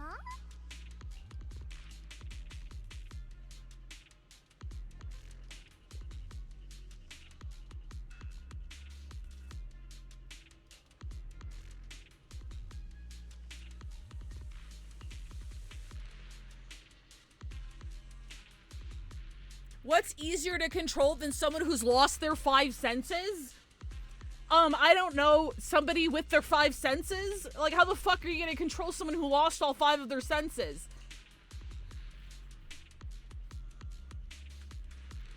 I know what he means, though. They really just wanted the sword. They didn't want to, like, puppet her or anything. They just needed the power of the sword back.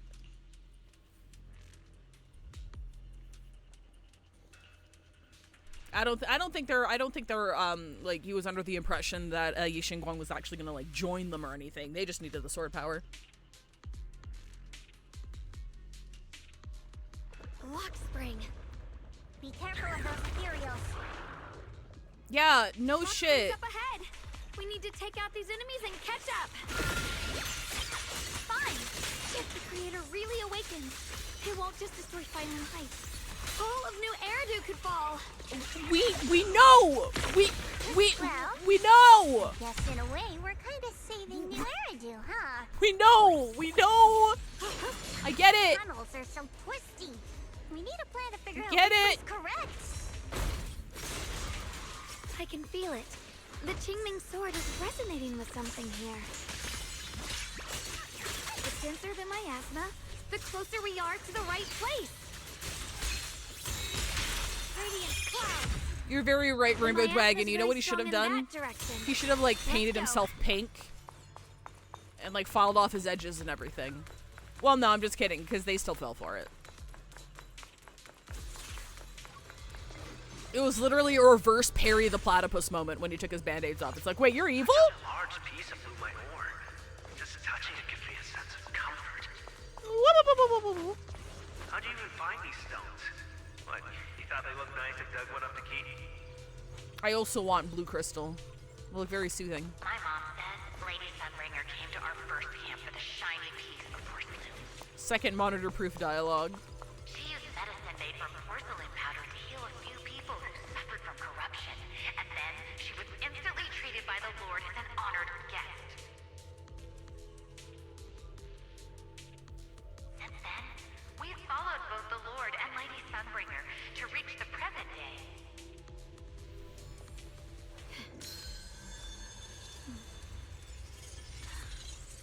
The sword? Oh, was that it? Sorry, hang on. Give me a Here's second. my Tying up my hair.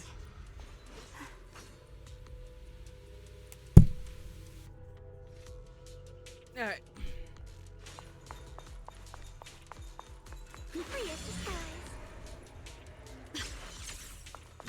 Did I miss something? We don't know who this Lord is, right? The ether frequency settled now. Let's keep going.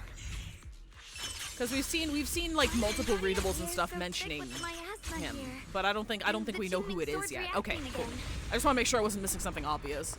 We must be close to the core of this whole area.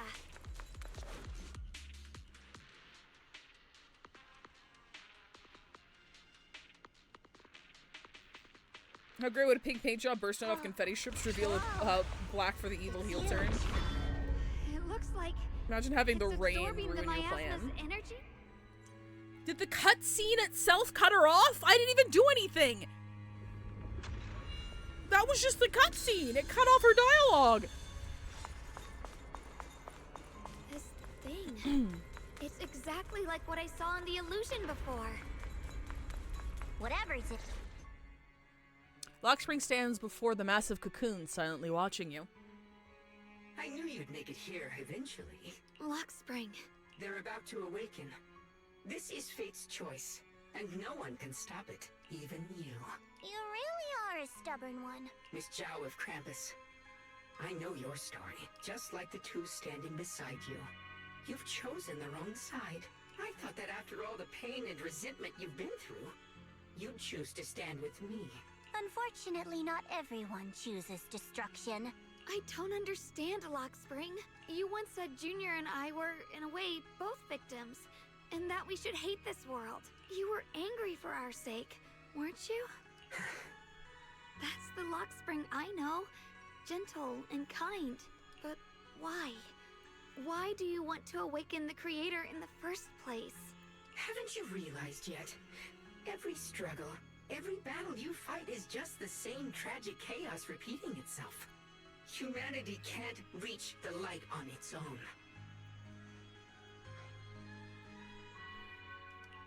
What are you talking about? Humanity's future should be decided by humanity itself. I used to believe that.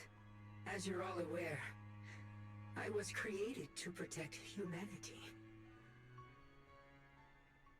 Lockspring's posh. Oh, okay. When Lady Sunbringer created me, she embedded an absolute unbreakable command deep within my core registry. Sorry, give me a second. Lockspring's posture remains composed, yet in his eyes there's a flicker of something complex, almost a trace of pitying compassion. A high firepower combat bang boom must never point its gun at unarmed humans. I once saw it as an honor and lived by it as my guiding principle. Until that day. Lockspring's gaze grows distant, and it feels as though his words pull everyone back to the moment when the catastrophe began. The city burns beneath a leaden sky, surrounded by ruins and cries of despair. Lockspring follows his master, a man whose face is twisted by hunger and fear. Quick, Lockspring! That woman has the last can of food. Grab it now. Comically evil people driving the sad backstories. Comically evil. Comically evil. Oh, it's got a baby. She's got a baby. Of course she does. Head of frail woman clutches a can tightly. It's the only food for the crying baby in her arms. She stares at Lockspring in terror, backing away step by step. Command conflict detected. Target identified as unarmed human. The attack command cannot be executed. What the hell do you mean? You useless. This is an emergency. If you don't grab it, I'll be the one who starves. Do you understand?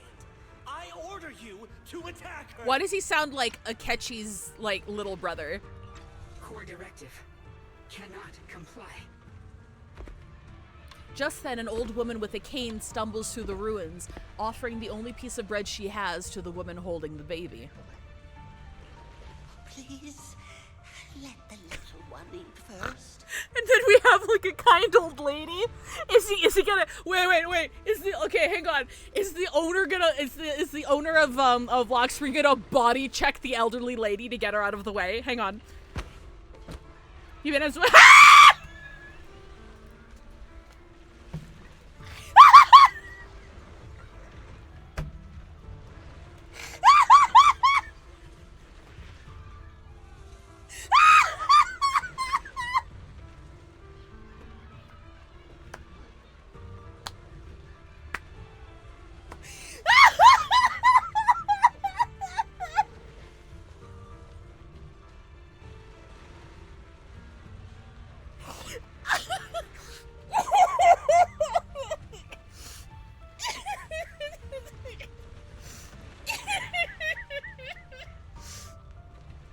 No, it's got nothing to do with the gacha genre. It's got nothing to do with the gacha genre. It's got nothing to do with me playing these games. I just had to think of the most evil thing he could do within that moment. The most evil thing this guy could have done in this moment, just in case the viewer doesn't get that his owner was evil.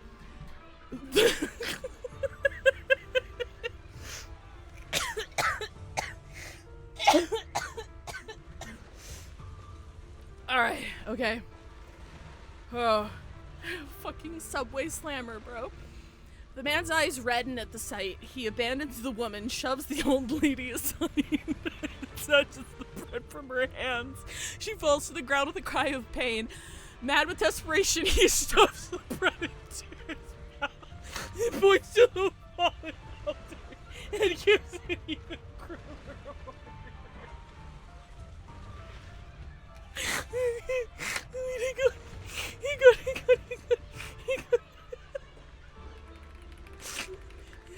We need to go. He got.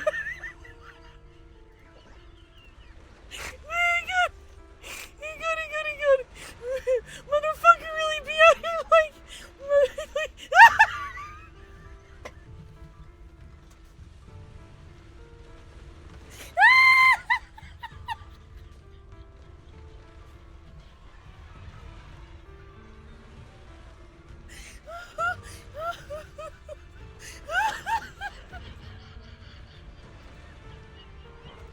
I'm fucking crying.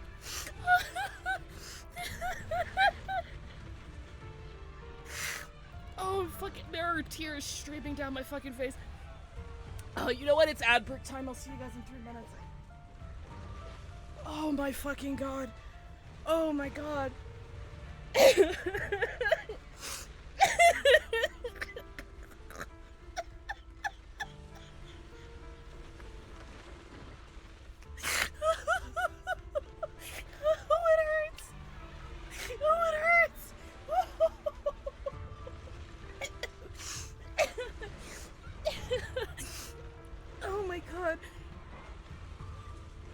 Okay. Oh, okay. The term is NARM, yes. Yes, the trope name, if it's still NARM. Very, very NARM moment at the moment here. Oh, God.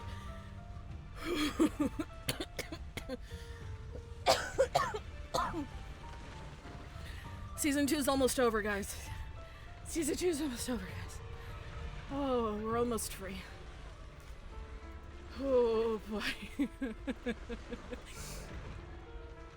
Here, let me pull up the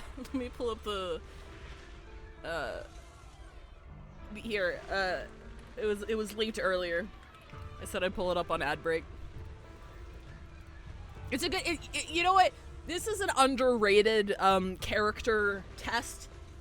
Like if you're making an OC or something, or you're trying to practice characterization for fanfic, as to like how the character would respond to a telemarketer.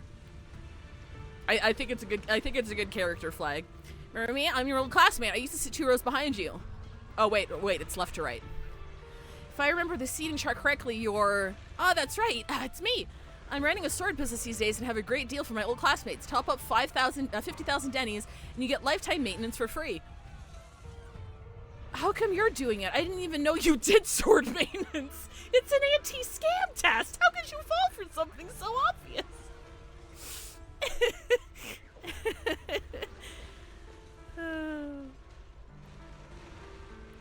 Yeah, I love how she holds the phone. It's very cute.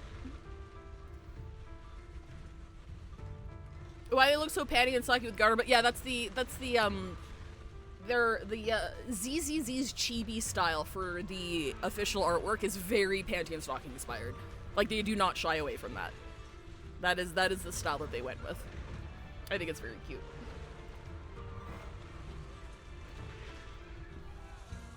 We still got like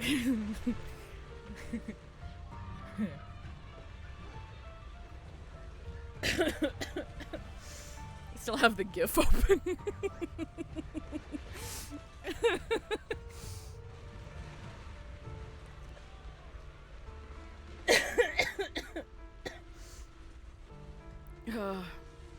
All right, welcome back, everybody.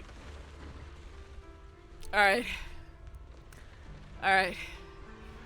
Oh. Oh, okay.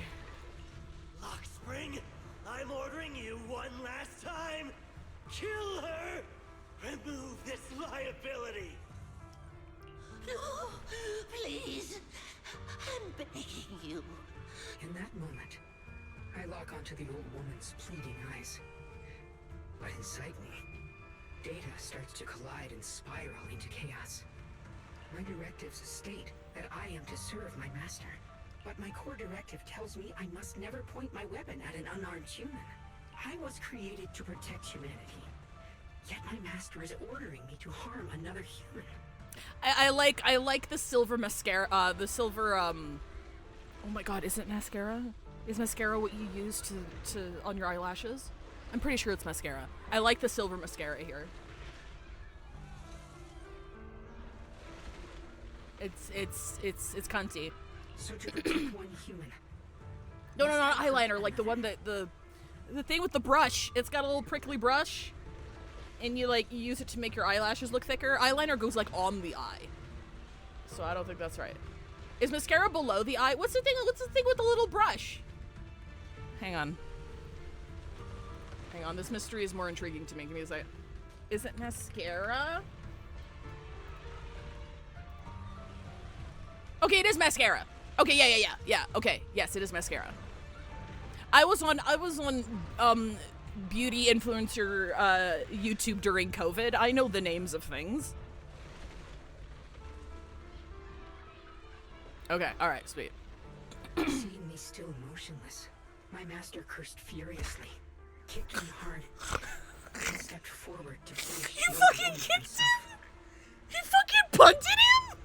I could hear my body crying out in anguish, but there was no pain.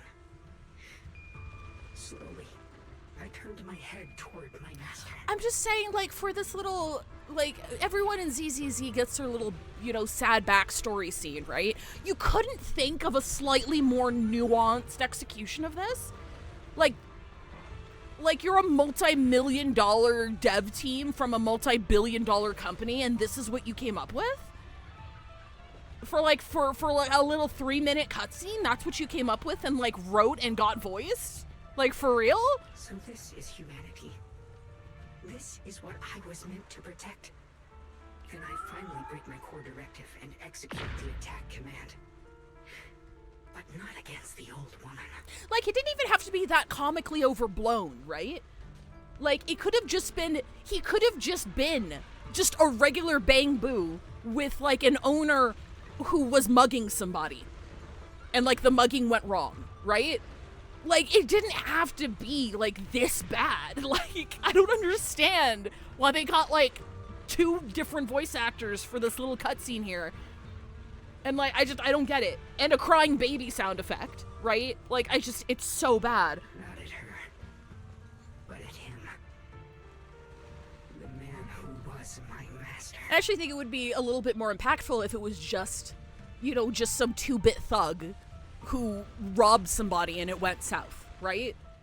Because like, it's just a tiny microcosm that is a symptom of the disease on society, which is like poverty and post-war / catastrophe struggles, right? Like, it didn't have to be like this. I don't understand why it's like this. Lockspring continues to watch in silence. His expression is calm, but his voice carries on an unmistakable chill. This motherfucker, you know what that story sounded like? This sounds like a ChatGPT generated story that someone would post to r/ off my chest for karma. That's what that, and then like the top comment is like, sure, Jan. That didn't fucking happen to you. Shut up. From that day on, I finally understood. Humans are creatures. I'm not saying they ruled use by ChatGPT, emotion I'm just saying it's like so comical. chaotic and It sounds fake. Your kindness is fragile and easily shattered. Your morals are worthless when weighed against self-interest. Handing the future over to you would only invite endless conflict and destruction. You are incapable of governing yourselves. Sorry, not to write fanfiction on the fly here, but I'm thinking about it again. Can you imagine if his master was just like a decent person? Just a regular average person, and then like the catastrophe hit, right? And shit that they experienced together through the catastrophe turned his master into somebody like who would rob someone and then kill them for the sake of his own survival. So he would have to have watched his master go from like, you know, kind of a nice dude to somebody who would kill for their own survival. As a consequence of, you know, societal greed and everybody shoving everybody out of the way and, you know, corrupting the person that he loved, right? I just like, it's like a 3-minute scene. There's a million other ways you could have done it. I'm just kind of like, I just can't take it seriously anymore. Bro. That's why you need a higher being. One that is all-knowing, all-powerful, and guided by absolute reason. They will chart your path, govern your desires, and bring an end to all your suffering. Hawkspring smiles softly, his eyes filled with pity and gentleness. In the new world governed by them, we won't need to sacrifice some to save others, or offer anyone up to protect someone else. There will be no Qingming Swordkeeper, no deceit to force someone to bear blame or consequence, no hidden truths or stigmas, no oppression of the weak, and no worship of the strong. Okay, what does society look like afterwards then? I need you to explain to me in detail. Like, yes, there's going to be the absence of all this, but I need you to lay it out for me as to what the world's going to look like when consumed by hollows and ruled by the creator. Like, what does that look like? That is the reason I chose to call upon their descent. Only then can my mission be truly fulfilled. It will be the most fundamental and eternal form of protection. That sounds like pure delusion. And that's next patch. You'll understand soon enough. This is no fantasy. It is a perfect reality. Luxspring, I understand your disappointment in humanity, but you can't focus on only the darkness within people. I once felt the same as you, hating and fearing the ugliness within my own heart. I thought it was selfish and vile, but now I understand that good and evil, light and darkness are simply parts of human nature. And for those of us struggling through the mud, it's because we've seen the darkness that we fight to reach for even the smallest glimmer of light. Because without evil, good loses its meaning. Without darkness, there can be no light. Such childish reasoning. You're just making excuses for your own chaos. Happiness doesn't need to come from suffering. The Creator will grant you true, everlasting joy.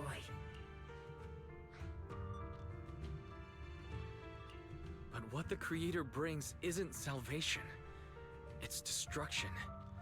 Even if that perfect world you described were real, I still wouldn't call it better.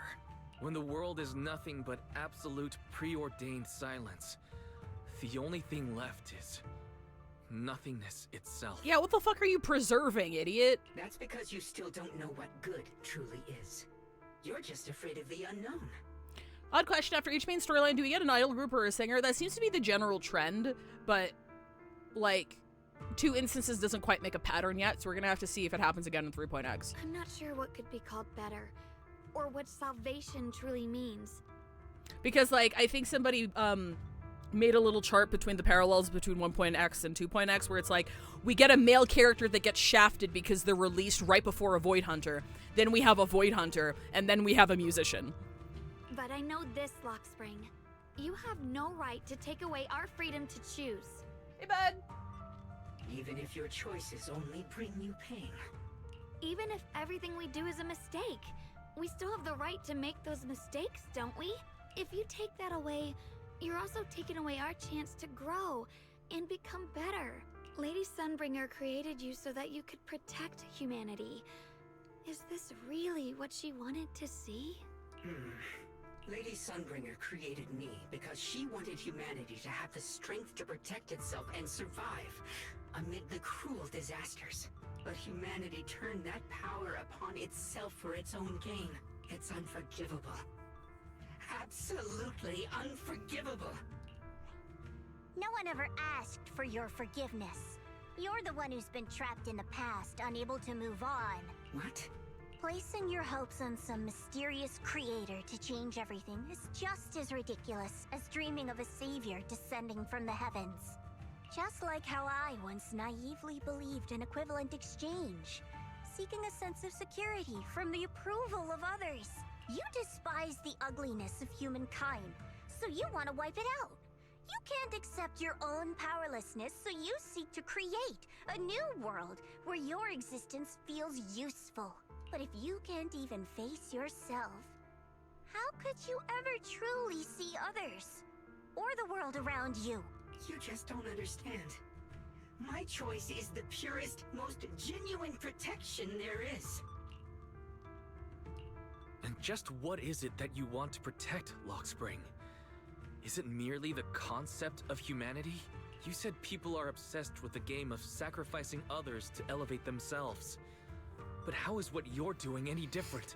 You've chosen to sacrifice everyone's lives and free will in exchange for the protection and peace you think the Creator offers. No, I'm not like them. I'm not doing this for myself. I'm doing it for you. For us, right?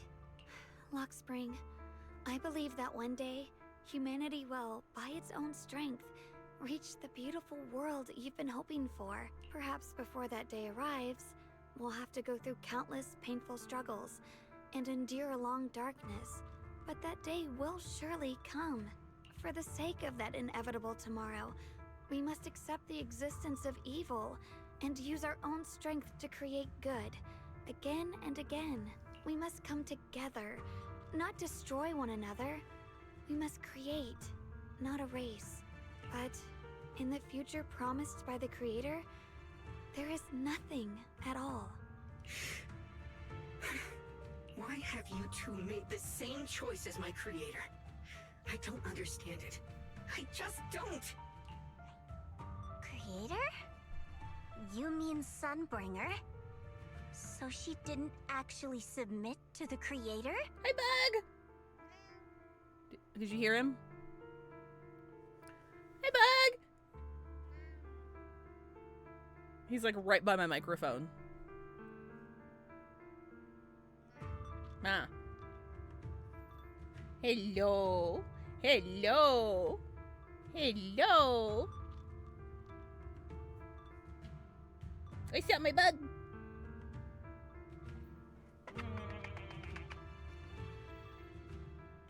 I pet him all the time, but still he pretends He acts like he has never been touched in his life. Isn't that right? Yeah, he's loafing on my desk now. It's my baby. Get your tail out of my gamer subs. No! Even after being misunderstood and treated as an enemy, she still chose to forgive. Give her back. To love. Yeah. Alright, come here. But I won't allow it. I won't let you make peace with such a foolish world. Lockspring, you're not a cold, lifeless machine. I know that, just like us, you already have a life and a heart. That means you've also come to know pain. Bro wouldn't pass the forbidden fruit test. Everything you're doing now isn't to protect humanity. It's to escape the pain you once witnessed. The pain you couldn't bear.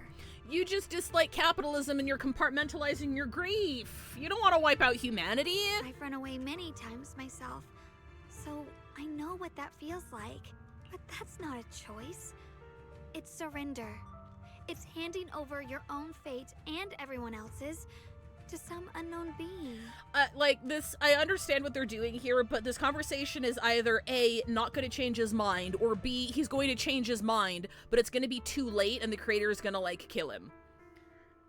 So, like, I hope we wrap this up soon, because I need the story to keep going. Lockspring, I know it hurts, but now, let's choose to face it together, alright? Let's choose to face it together, comrade. There's no other path left to take. You choose to create light. While I choose to bury the pain. So you agree? You agree that you're burying the pain?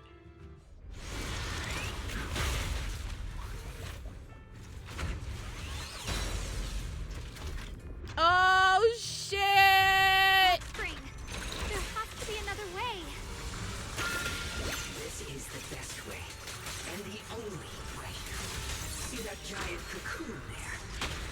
They've been drawing in the miasmic energy from the entire Limnian Hollow.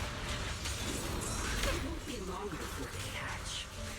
And when that happens, everything will be proven.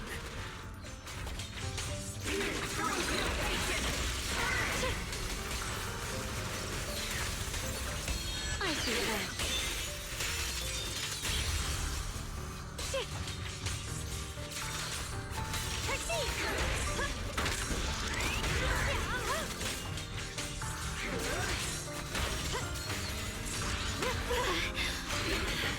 So does that mean like the golden, like I'm wondering if they're just reusing assets, or if like the Golden Bamboo mecha plotline means that like the Golden Bamboo was like a product of Sunbringer, or using Sunbringer's technology.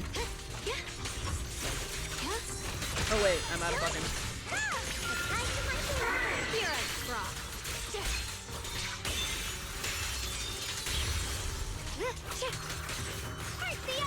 The sword follows my will and wins howl in the heavens. The Yeshunguang of Yunquay Summit, breaking all illusions.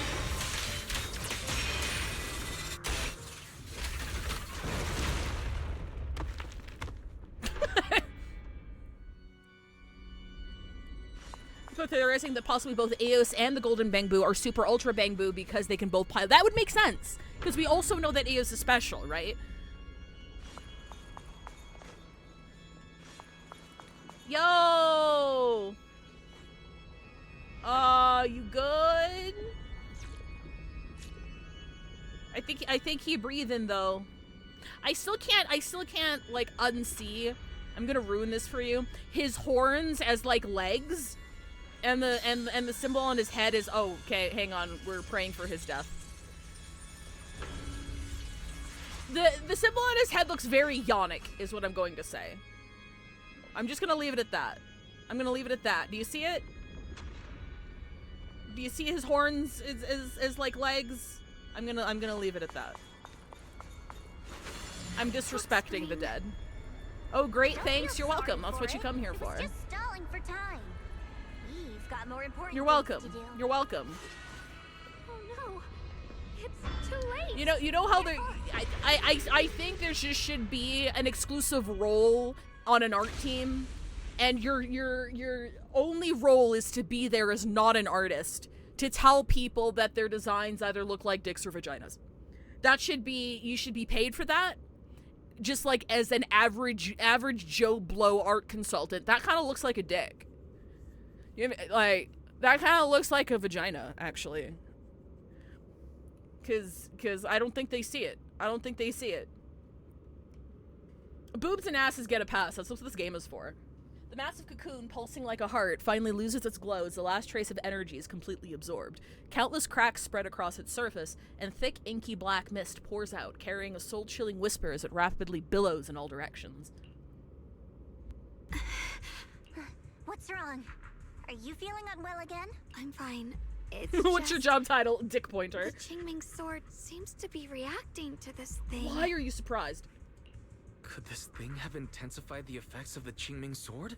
Oh, she's gonna not die again. I need to find a way to stop it. Penis inspector! Oh, I can't let it spread any further. Stop pushing yourself. Look at you. You can barely stand. How are you supposed to stop anything like that? She's right, Xiaoguang. You should rest for now. Sorry, it's my alarm. Xiaoguang gently pushes away Zhao's supporting hand and looks at you. A strangely calm smile appears on her face. There isn't time. Look, it doesn't have a physical form.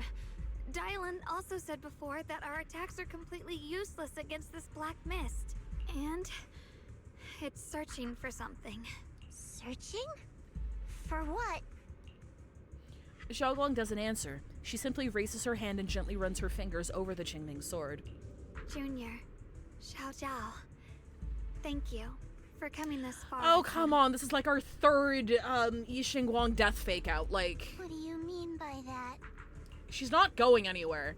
Xiaoguang turns around and looks over deeply, a faint smile resting on her lips. In her clear eyes, there is no fear or confusion, only an indescribable gentleness and a quiet sense of peace. I just want to do what I should have done long ago. I'm going to have that osmanthus cake I love, even though it always makes my stomach hurt. What are you talking about? Xiaoguang? At least give her a cool-ass cutscene. You better give her a cool-ass cutscene. The ever-expanding black mist suddenly seems to find its target, turning into a massive torrent of darkness that surges toward Xiaoguang with a force that could devour everything. Watch out! Xiaoguang! Why? No! This is the fate I chose. Finally, it's mine.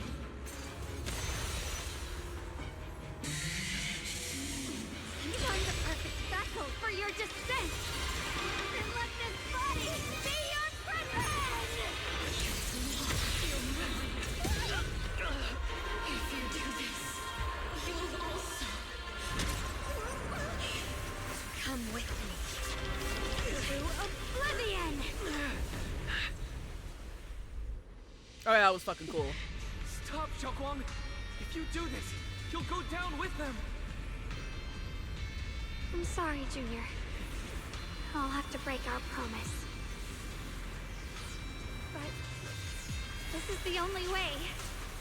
And also, The I'm gonna look Creator's cunty power doing comes it. from the same source as this sword. That's why I know better than anyone how strong and untouchable they truly are.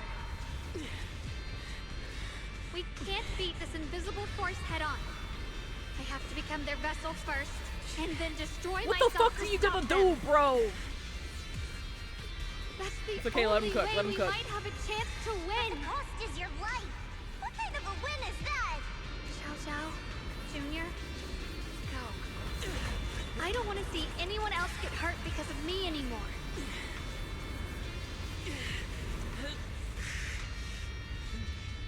We're not leaving you behind.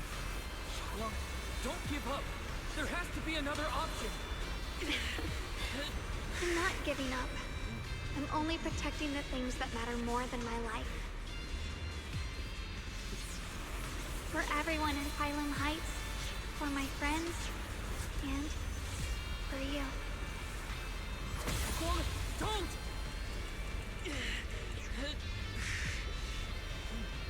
Junior, please, be happy for me.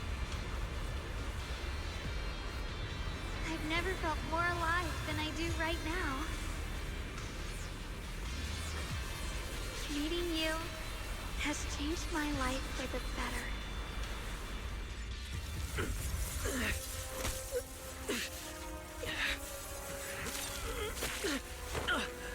There has to be another way. This is the same as...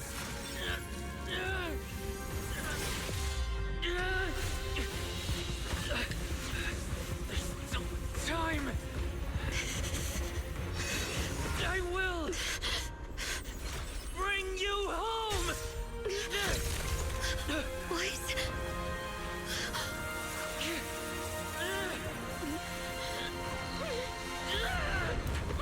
See? I caught you. Aww!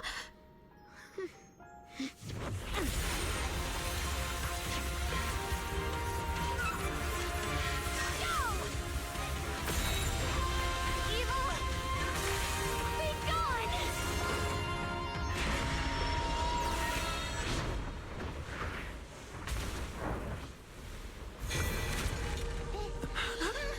Is that...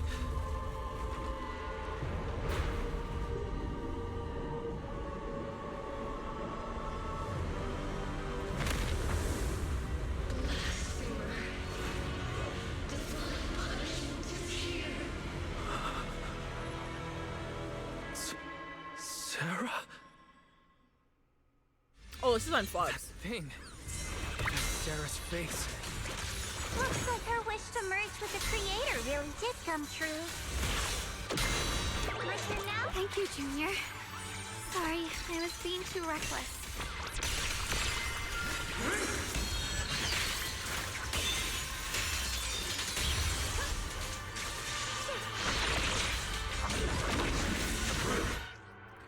Control skills ignore invulnerable effects. When a control skill is being executed, we do flash warning. First, a control cannot be blocked or parried. When it hits or is dodged by an agent, not just. Oh wait, okay, hang on. Some enemies can use control skills that during combat ignore invulnerable. You're not allowed to do that. What the fuck do you think invulnerable means? When a control skill is being executed, there will be no flash warning. The first hit of a control skill cannot be blocked or parried. When it hits or is dodged by an agent and enters a vital view state where the enemy will continue to launch multiple attacks and counter using defensive assist or evasive assist. Counter while agent subsequent skills that hit an enemy again inflict a shutdown effect, massive damage, killing in several days. Successfully countering final attack control. So okay, I'm just gonna fuck up. Rolling our flash indicators. To counter the... Oh wait, oh it's right. You overestimate me being able to do this. I don't play these games, bro. I can barely dodge when I have the flash indicator. This does not bode well for me. Oh wait, I don't need that yet. Welcome to the realm beyond the world. Wait, I can't swap that. Futile resistance. Endless strife and pain were never meant to be your fate. I will grant you true happiness. The right to decide what happiness means will always be ours alone!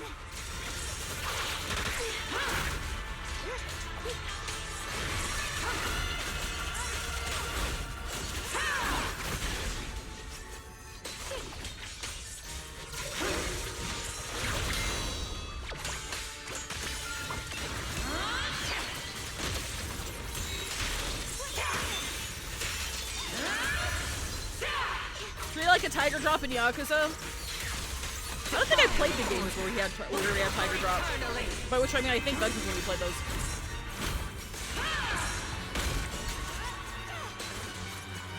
It's 100% a skill issue. I just have like no experience with games that don't have like a flash indicator for dodging. Zero. So I'm gonna be real bad at it. Get it? Humans. Hopelessly foolish creatures. The miasma. It's being absorbed.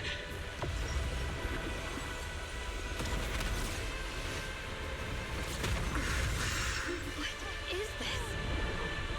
Ooh, focus on the sound. That's a good tip. Could this be?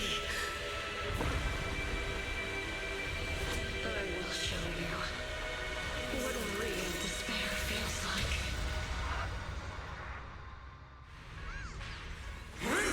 My blade cuts down evil! My spirit soars in the sky! How did she get so much stronger all of a sudden? At this rate, we won't last much longer. No matter what, we have to hold on!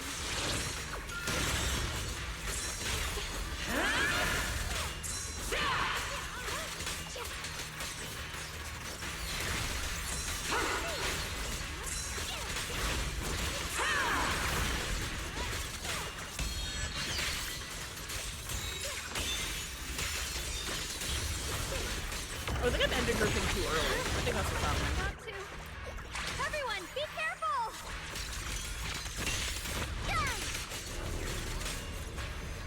Hello?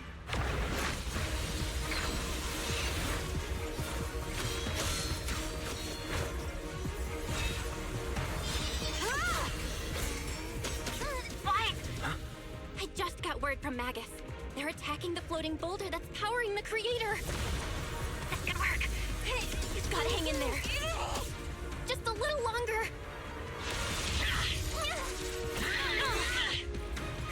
I've had enough of this damn rock!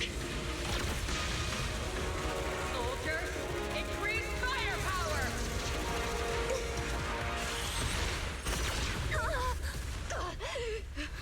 Perfect! Attacking the boulder worked!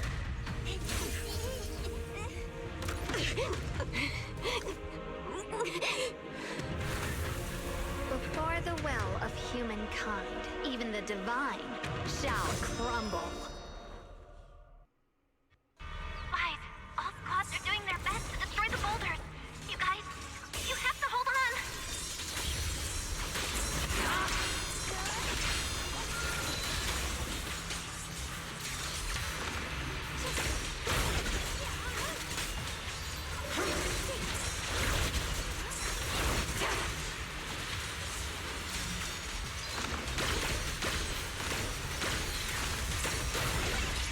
I'm not fucked that up.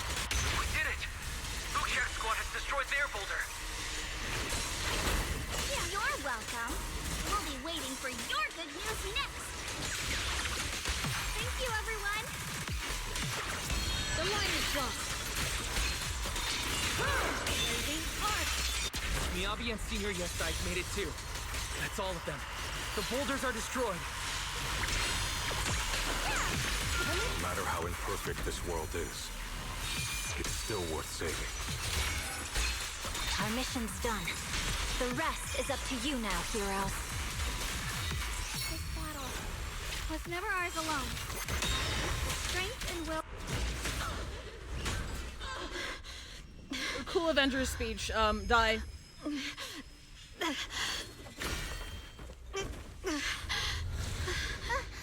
Are you okay?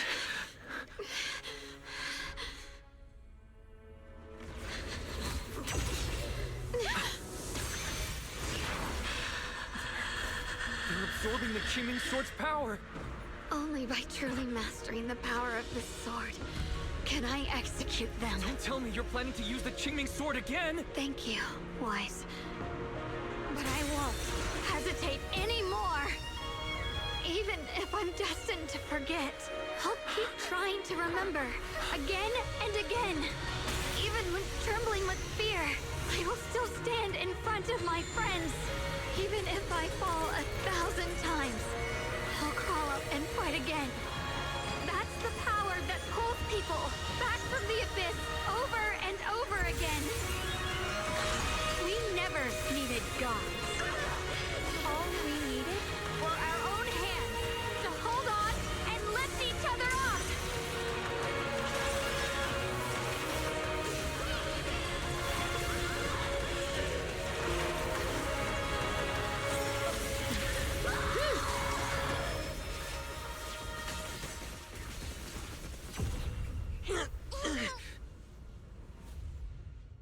Fools. One day, you'll all...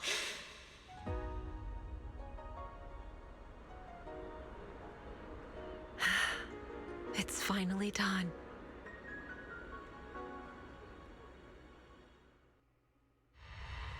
final trace of the creator fades into the air, everything falls silent. The eerie black mist finally dissipates, leaving behind a scarred wasteland and those who survived.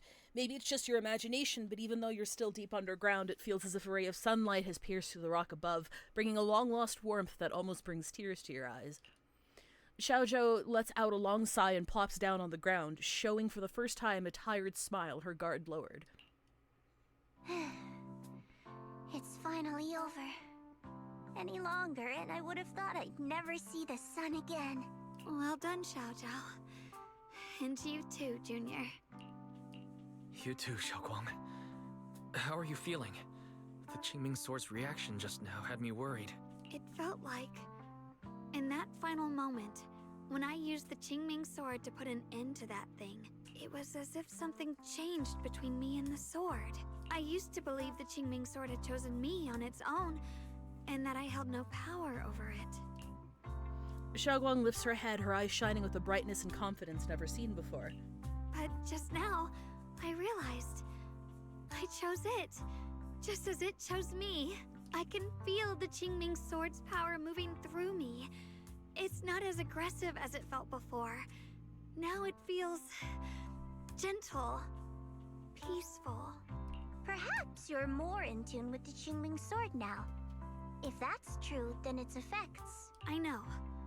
They're likely still there, and could appear again at any moment. No repercussions! But it feels like only now have I truly mastered this sword, along with the will and strength of countless sword keepers across the ages. I'm not fighting alone. From within this sword, many others are fighting beside me. But you were going to sacrifice yourself to end it all. Xiaoguang, that was way too reckless. You don't know how much I... Looking into Xiaoguang's clear eyes filled with quiet apology, your words of reproach ultimately remain unspoken. I'm sorry. I made you worry again. It will happen again. You know... Over and over when again. I saw the creator just now, it felt as though I had fallen into an endless dream. Up until the 3.x wife comes out, and I no longer have the spotlight. In the dream, I was surrounded by boundless darkness. No matter how far I ran, I couldn't escape or see an end to it. At that moment, I thought, maybe I'll never find my way home again. I knew it was my decision, and that for everyone's sake, it had to be done. But I was still terrified, shaking uncontrollably. Then, at some point, a faint light appeared before me. And from the other side of that light, I heard your voice. I saw you stride into the light, slicing through the boundless dark, and extend your hand toward me. Don't forget, I'm a proxy. No matter what happens, I'll lead you back home. Stop giving me choices of the same dialogue! You and Xiaoguang exchange a knowing smile. Just then you receive a transmission from Belle. Hey, Wise. How are things on your end? We just got word that the other squads have all completed their missions. The Hollow has stabilized and returned to its original size. Our 1.0 fiancé Void Hunter is still around in this chapter, and note how we got no time alone with her. She knows she's our ex. Everything's fine. We'll go over the details later. Looks like everyone's done a great job. In that case, we should probably pack up and head back too. Right! We've got to get ready for the victory feast. Wait. Look over there. Something's coming out of the ground. Is that... miasma? It doesn't seem very dense. Maybe it's just residual energy from the creator? Wait, is there someone inside it? Junior? What's wrong? You've gone pale all of a sudden. Uh-oh! You look like you've seen a ghost. Wait, Proxy, where are you going? You don't have time to respond to Xiaoguang and Xiaozhou's questions. Your heart feels as if it's being squeezed by an invisible hand. Almost instinctively, you can't help but run toward that patch of miasma. For there stands the phantom of your missing teacher, Carol.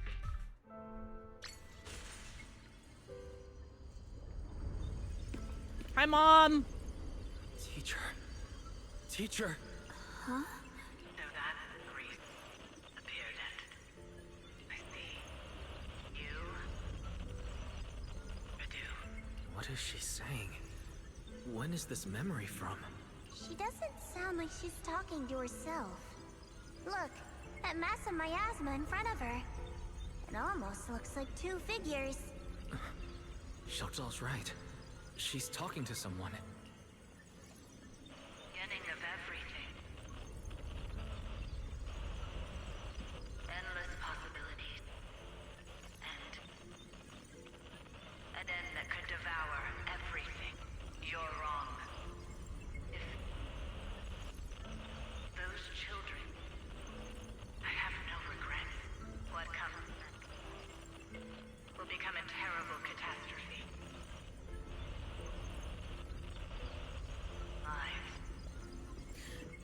This angle's throwing me off because she looks very much like Nurse from this angle. I wonder how I'll be remembered in Eridu's history. As someone who brought a lunatic with blood-stained hands. Wait, what does that mean? What is she saying? No, it can't be. It can't be what I'm thinking. The blurry figure of your teacher flickers before you, and in an instant, a flood of memories crashes into your mind.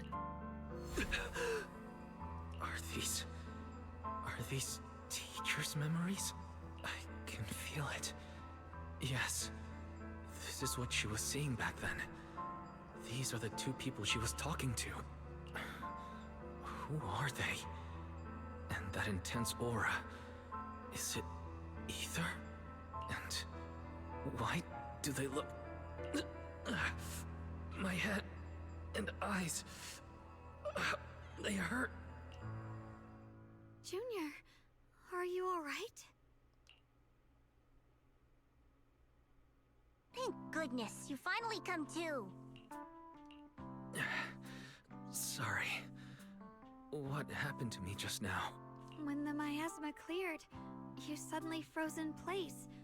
Totally unresponsive no matter what we tried. Are you alright? I'm fine. I was just, caught off guard. Those images I saw of our teacher's memory. I should discuss this with Belle when we get back. There's no reason to add to everyone's worries right now. That illusion was the same as before. Of your teacher, Carol. What she said. It sounded like she was admitting she had something to do with the fall of the old capital. Belle and I have always believed our teacher was wrongly accused. The Carol we knew would never take innocent lives. But the disaster she spoke of, the loss of countless lives. And she said she's... I think you're better off not dwelling on it for now. We only saw a fragment of a memory. It doesn't necessarily mean anything. The truth often lies much deeper than we think. Exactly.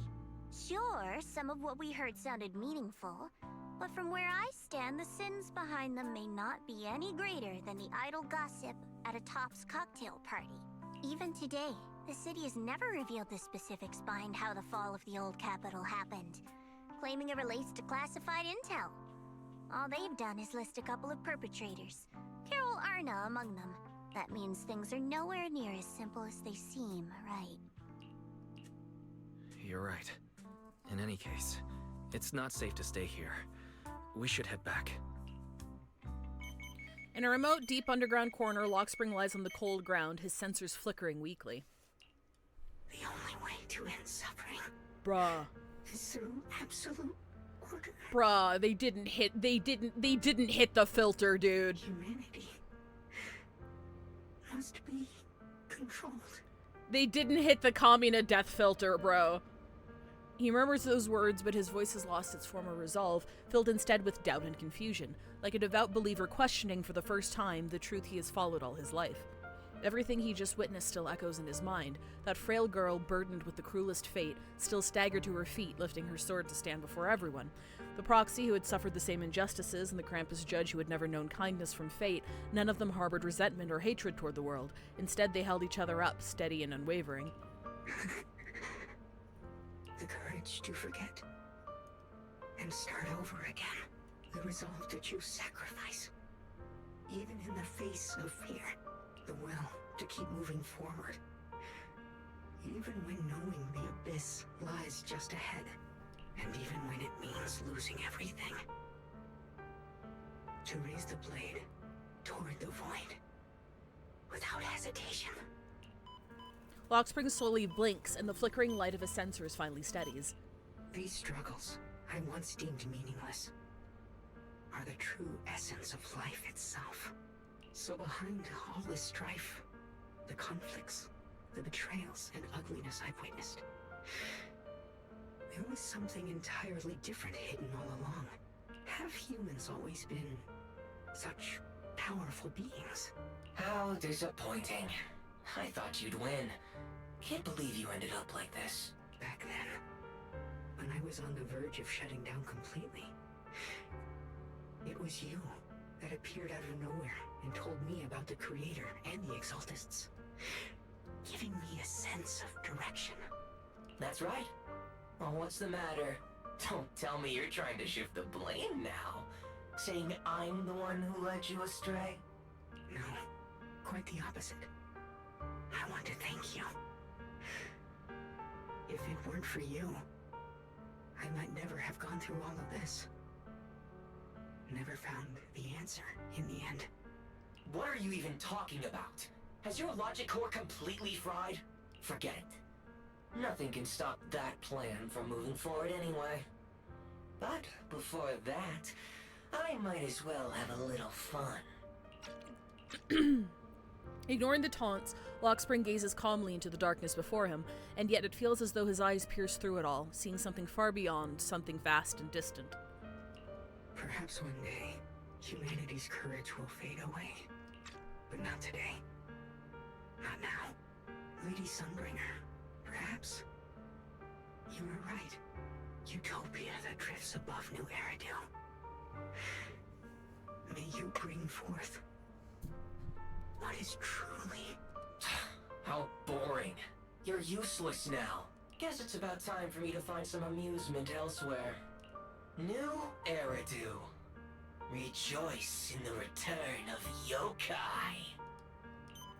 Lockspring's sensors flicker a few more times before going completely dark. All sound fades away, leaving the surroundings in absolute silence. He simply, fine, didn't want to read it anyway. Hi, bud.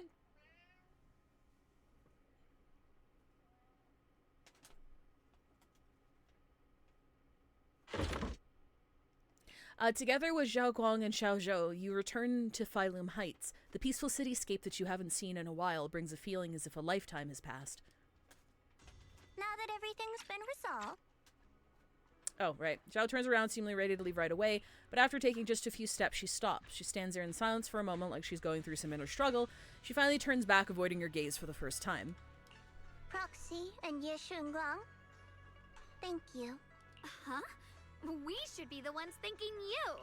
If it weren't for you holding off those TOPS agents earlier, we would have been in real trouble. The whole mess started because of me. I just cleaned up after my own mistakes, that's all. Stop eating the cardboard! Stop! No, stop! Hang on. Stop it! Stop it!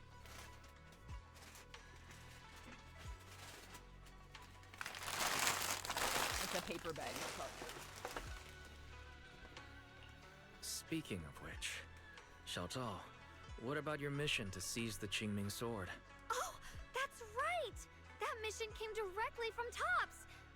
Wait, Xiao Zhao, aren't you the holder of the unbeaten legend of Krampus? If you can't complete that mission, your record will...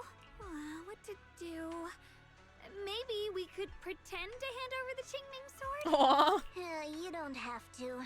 What comes next has nothing to do with you guys. Just like you said before. This is my own choice. Yeah, I wonder where the fuck Yes. Krampus stands now. No matter what, I'll support your decision. But if there's anything we can help with, please let us know. After all, we've been through life and death together. All right, I promise. Xiao Zhou and Xiao Guang exchange a smile. Just then, two familiar figures appear. Senior Zhao, what a coincidence. You're here too. Things at Phylum Heights have wrapped up. We were just about to head back to Krampus. In that case, let's head back together. Oh, right.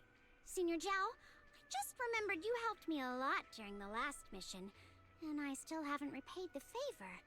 So, what would you like me to do? Anything's fine. Oh, you don't need to repay me. Huh?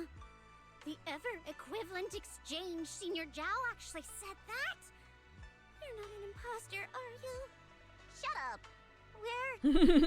We're companions, and between companions, it's not all about transactions. You're adorable when you're so shy. Don't worry, as payback, I'll keep your little secrets safe. Like how you actually like to eat. Shut up and get moving. Xiaozhou drags the chatty Dylan and a resigned Banyue away with her. Watching them go, you and Xiaoguang can't help but laugh. As if responding to your laughter, your phone suddenly starts to ring. Wise, you should be back at Phylum Heights by now, right? Is Xiaoguang with you? The mayor said he wants to have a word with you. Did we get to meet him? Xiaoguang is right here. No, wait. What's We'll be the zooming matter? in. There he is. Sorry for the sudden call. I'll get straight to the point. First of all, thank you both for everything you've done during this incident. Without you, we never could have contained the disaster so quickly. Both of you have made invaluable contributions to Weifei and to New Eridu. Secondly, Miss Ye Shunguang, there's something important I need to inform you about. In recognition of your outstanding performance during this crisis, I wish to award you New Eridu's highest honor, the title of Void Hunter. Huh? But this wasn't just my achievement. It was something we all accomplished That's together. very sweet. It was mostly you, though. Worry. Everyone involved will receive their due praise and rewards. As for giving you the title of Void Hunter, it was decided after thorough consideration. First of all, your abilities fully meet the standards of a Void Hunter. New Eridu needs powerful individuals like you to protect the last embers of humanity. Besides that, I've also heard from Yishun about the Qingming Sword. The pain you endured and the sacrifices you made for it truly earn you this honor. For these reasons, I sincerely hope you'll accept the title of Void Hunter. Xiaoguang instinctively turns her gaze toward you, her eyes almost pleading for help. Don't think about what others expect of you, or what responsibility demands. Just ask your heart what you truly want. Whatever your answer is, I'll support you. Okay. It's as if Xiaoguang has finally made up her mind. She takes a deep breath and speaks into the phone, her voice clearer and more resolute than ever before. I want to use the power of the Qingming Sword, my own power, to help everyone and protect all that I hold dear. So, I accept it. Excellent. I'll handle the arrangements for the ceremony. There's a ceremony? Thank you both again for your remarkable contributions to humanity's future. Do I get paid? After exchanging a few polite words with the mayor, you end the call. I guess I'm still a little nervous. Can I really live up to the title of Void Hunter? And be like those great ones who came before me? But there's no point worrying about it now. If becoming a Void Hunter means I can make full use of the Qingming Sword's power and better help everyone, then it's worth it. You seem a lot more confident now. That's great. Yi Xingguang's cheeks suddenly turn slightly red, her eyes darting away. Really? Well, it's all thanks to you. You've always been there to encourage me. Anyway, let's hurry back to Swabian Temple. We shouldn't keep everyone waiting. After returning to Swabian Temple, you and the others bask in the joy of having survived the ordeal. Meanwhile, in a dimly lit office, a single lamp casts its glow. A lone figure sits shrouded in shadow, their face hidden from view. How rare. The unbeaten legend of Krampus looking so defeated.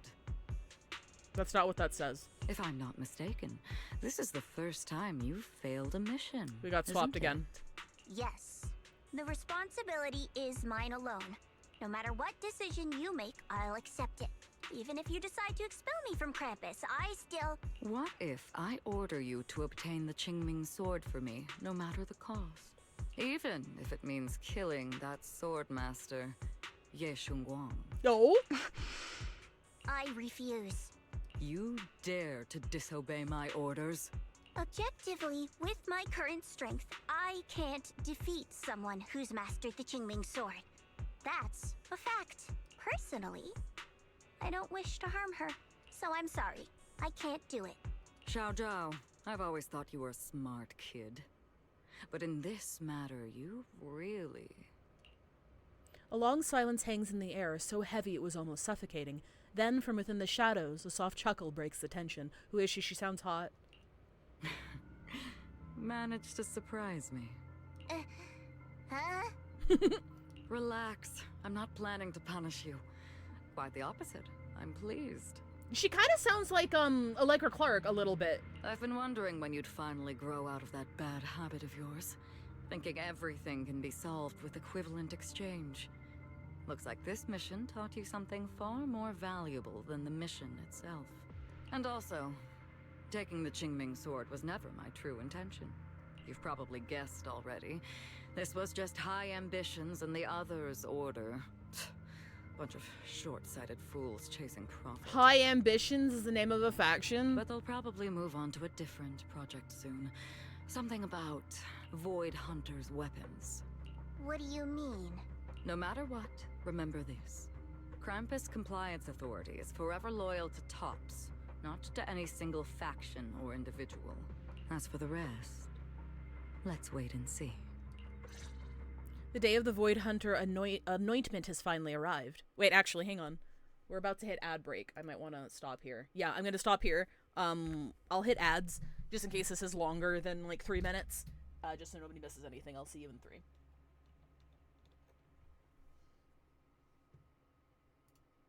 Okay, awesome. That ending animation was fucking dope.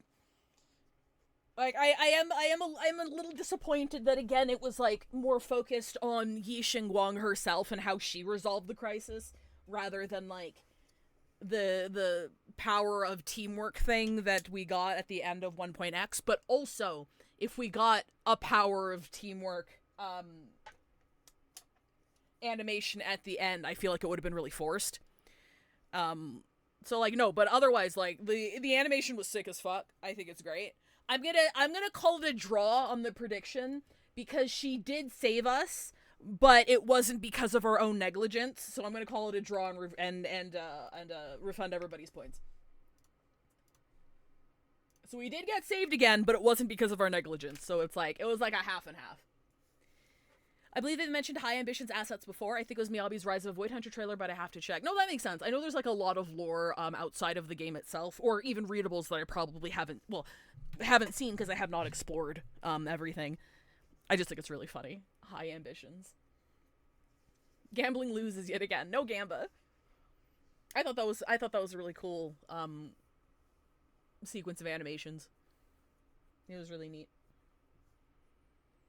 And, like, again, even if the fan service isn't for me, I do think that they at least, I mean, aside from the ham-fisted romantic stuff that the dates, the ham-fisted dates they put on us, I do think that they built the relationship between the Proxy and Yi Xingguang enough for me to, like, actually be hype at that moment. I thought that was super cool. I thought it was really, really sweet. I do think it could have hit better if it wasn't a repetition of a previous beat. Like, not the I'll catch you or I'll bring you home thing, but the fact that we had 2 scenes of Wise walking through harsh wind in order to reach out and grab her hand in the same patch. So, like, the fact that it happened once when we were in her mind palace, and then it happened, like, again at the end of the story, it felt a little bit repetitive to me. But that's my only complaint. I thought it was very sweet. I thought it was really cute. I'm so glad I chose Wise, personally. I really like Stephen Fu's voice acting. He always sounds so earnest about everything all of the time. Oh yeah, the ending is a stuck landing. Like, again, complaints and stuff, and I do think the the 2.x crew's contribution were felt kind of forced, but I also really liked Obel Squad's little section there with Isolde. This is how we can still have Pompeii. I'm joking. That is a joke. That's a joke. I really like that. If you're a big Obel Squad fan, I'm sure like you got rewarded big time.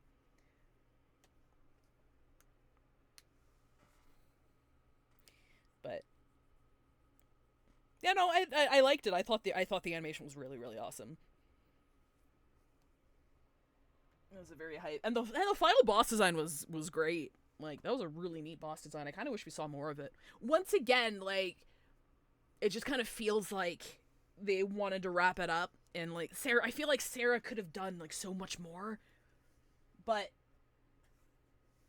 under the impression that I get that they just kind of wanted to like finish the creator's plot line, like the creator the creator and Exaltus plot line was for like 2.x, and like that was it. It was a nice cap on it, and that boss design fucking rocked. Like that was a really, really cool boss design. The creator stuff is, well, yeah, I know it's not like done, but like by what I mean put a cap on it is like this is the end of season 2, right? So this is it. So I think it was a satisfying conclusion to season 2. And maybe they're not done with like obviously they're not done with the creator stuff because the creator is still tied with the Void Hunter weapon, but like the specific Sarah and Exaltus line I feel like is done. I mean, if it comes back, it's just gonna not feel great. Because it's like, hey, haven't we fucking killed you before? Little fun fact, Sarah boss fight, the heterochromia eyes I was wondering where I saw that heterochromia before. It is Sunbringer's eyes. It is Sunbringer's eyes. You're absolutely right. Alright, but welcome back, everybody. It's the mayor. The mayor is here. We get to see him? No, I feel like if we got to see him, I would have seen fan art already. Mr. Mayor, please, could you share Of course a few he has a words with fucking us? rat tail. Is he our dad?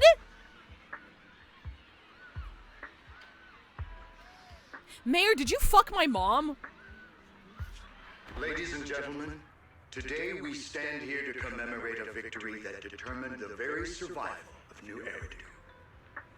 Oh, he's older. That's nice. I've seen no fan art about this. That's kind of impressive. This victory doesn't belong to any one person. It belongs to each and every one of us. To all of New Eridu. I mean, he just kind of seems like, I mean, it's like the mayor's gonna be playable. We got like an old guy. That's pretty cool. Among them stands the current wielder of the Qingming sword, Monsieur Shengguang, the hero who carved a path through the deepest darkness to bring us dawn. Hi, Dringasonic. Here's the thing, I think I saw somebody in chat earlier say that, yesterday, that if you played Belle and you had the little flashback to you guys as kids, Belle's hair was still blue. I still refuse to believe she doesn't dye her hair. I still refuse to believe she doesn't dye her hair. I'm sorry. Like, the fact that she has the faded tips and her eyebrows are a different color, it doesn't make any sense. It doesn't make any sense. Unless I get explicit confirmation from her mouth that says, yeah, this is my natural color, or something similar, I still choose to believe she dyes her hair. I'm sorry. And so, as the mayor of New Eridu, I hereby bestow upon her the city's highest honor, the title of Void Hunter. Maybe she dyed her hair ever since she was a baby. I don't fucking know. I'm just kidding. Monsieur Shengguang, I know no title can truly measure all that you've given, or the sacrifices you've endured. But please, accept this. Because people need hope. A guiding light they can truly see and feel.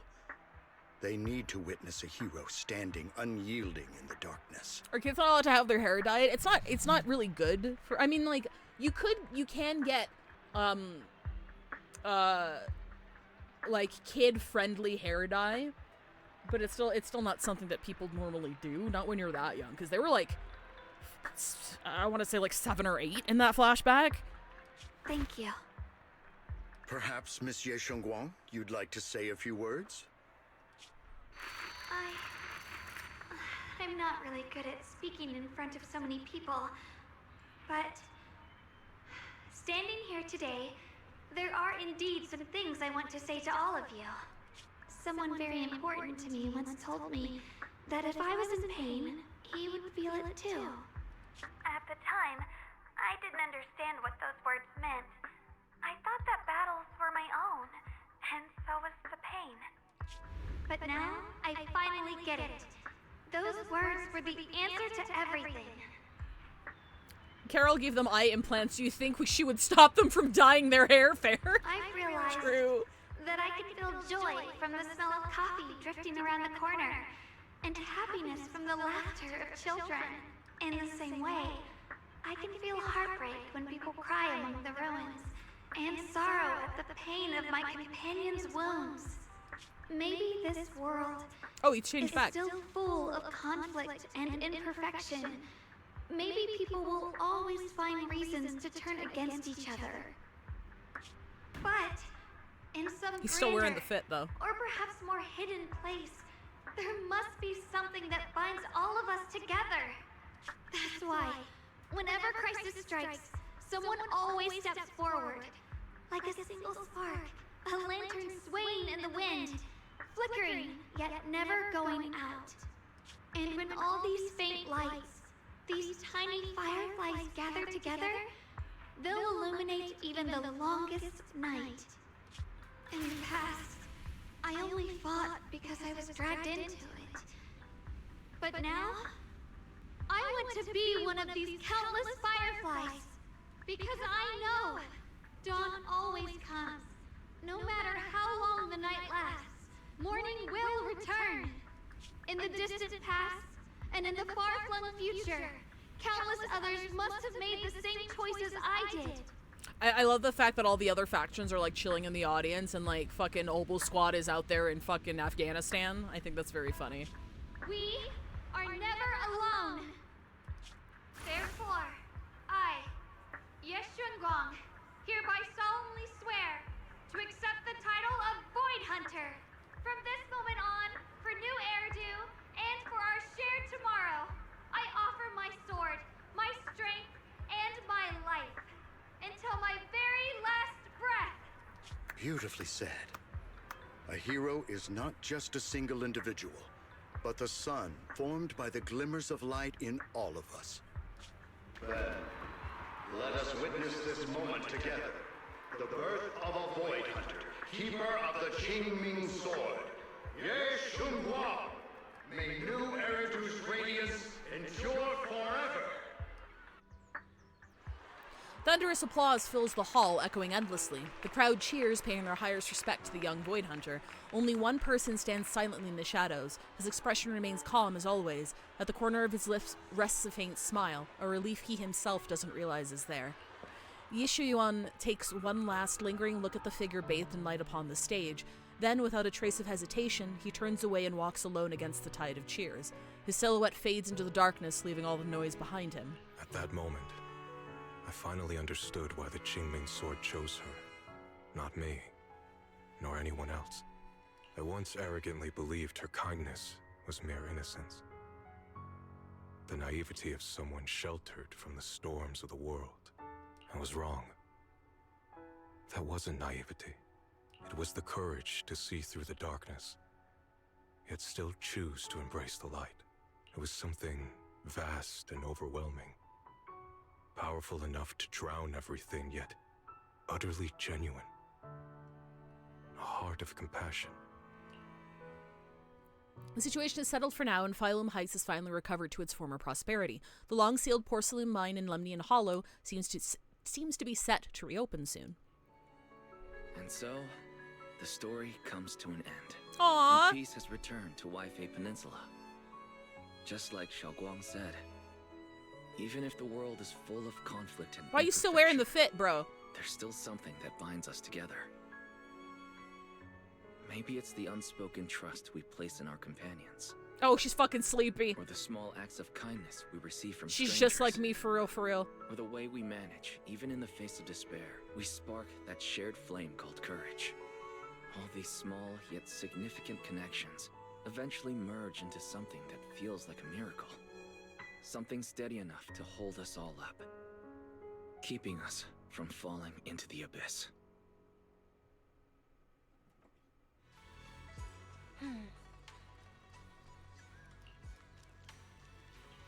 Qingming Arbiter. Special title to show respect for contributions. Ishin Muga. Was that her title before? I'm not super versed on Miyabi lore.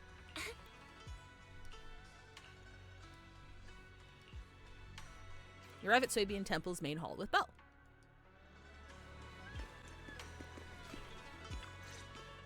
No, they added it this patch. Xiaoguang, Okay. Make sure you take care of yourself out there, okay? Remember to eat on time, and don't go acting recklessly like you used to. Aw, wait, is she leaving the temple? I've packed some elixirs and snacks for your journey. They're definitely not as good as your Osmanthus case, Where the fuck's she going? I'm sure she's gonna tell us. Thank you, everyone. I'll take good care of myself. I mean, like, I knew she was gonna go on a mission, but like there's, well, maybe it is just a mission. You'd better. Don't push yourself too hard. We'll all be worried about you. Sorry, but it seems like she's gonna be I'll gone keep my promise. for a long time. After all, we're in this Long together. ass time. Hearing those words, Xiao Zhou's face turns adorably shy once again. Meanwhile, Yixuan steps forward and gently straightens the corner of Xiaoguang's clothes. Xiaoguang, as your mentor, I'm proud of you. But as Yixuan, I only hope that, no matter what, you'll stay safe. I will, Shifu. After everyone says their goodbye to Xiaoguang, they slowly begin to leave. In the end, only Xiaoguang, Yixuan, and Yu remain. At last, Xiaoguang turns to look at her brother, who has stayed silent the whole time. I suppose it's time for me to go too. Brother? I'm leaving this place. I'm going somewhere far from here to find a way to put an end to the Qingming Sword's negative effects. Brother, It's not just for you. It's also time I began my own journey. I heard that Void Hunter Hoshimi Miyabi's blade, Tailless, shares similar traits with the Qingming Sword. I doubt that's a coincidence. There may be secrets hidden within these weapons.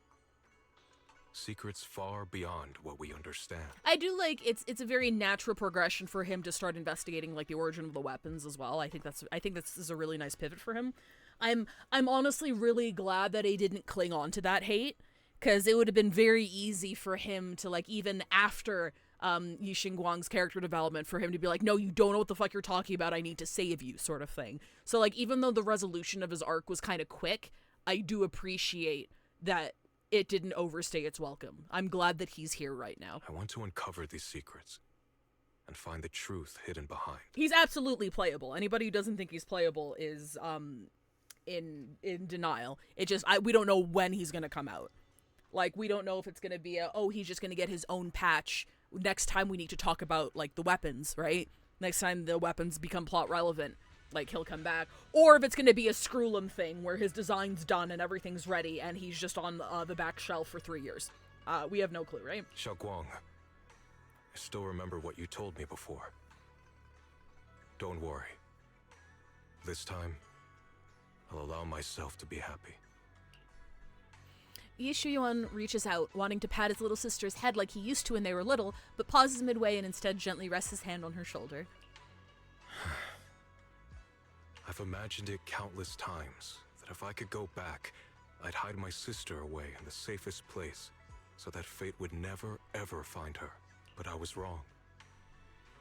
No matter how many times it happened, when disaster struck, you would still make that choice. You would still pick up your sword and stand before everyone, just like now.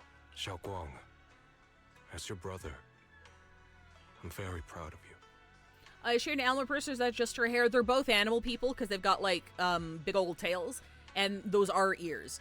I don't know if, like, these are her ears here, obviously. Yishuan's is a bit more subtle, because I think it's, like, because you can see, like, the anime hair vents that are actually ears, like, at the very top. I think it's, like, here. Like, these little fringes here. I think those are his ears. If you play Genshin Impact, they're kind of like Sucrose's and Yai's, where they kind of, like, hers is more obvious, obviously, but, like, his, like, kind of blends in with his hair. I also know that every hardship and pain you've been through stands as proof of your strength. The cracks within you or where the light shines through. It's just that, if possible, I still hope you can stay away from the heart of the storm and find true happiness. Sorry. I guess I'm just that narrow-minded. I'm glad you made it safe, Hajime. What kind of animal people are they? I don't actually know. I'm sure Span knows. I think they're based off like a mythical, like a mythic beast from Chinese mythology.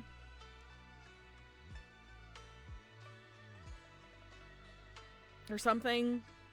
Yeah, I don't think it's canonically confirmed. But I think somebody like pulled up like this specific beast from mythology that I was like, yeah, this has a lot of parallels to these guys. They're probably that or something.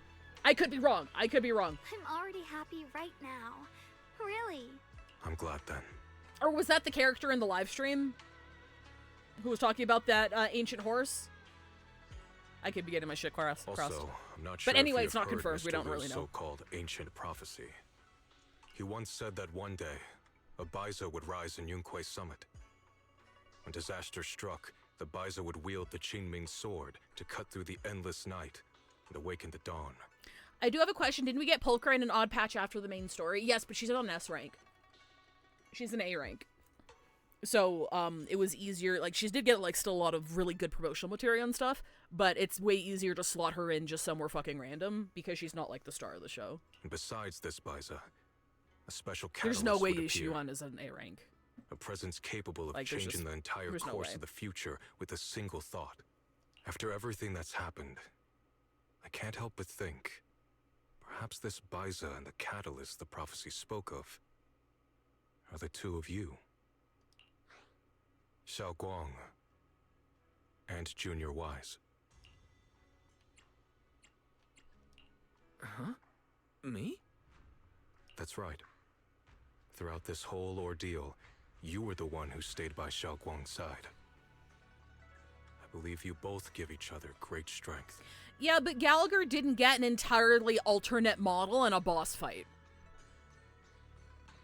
And Gallagher, even with all of my issues with HSR's designs, I don't really like a lot of their art direction when it comes to character designs. Gallagher looked like a 4-star to me.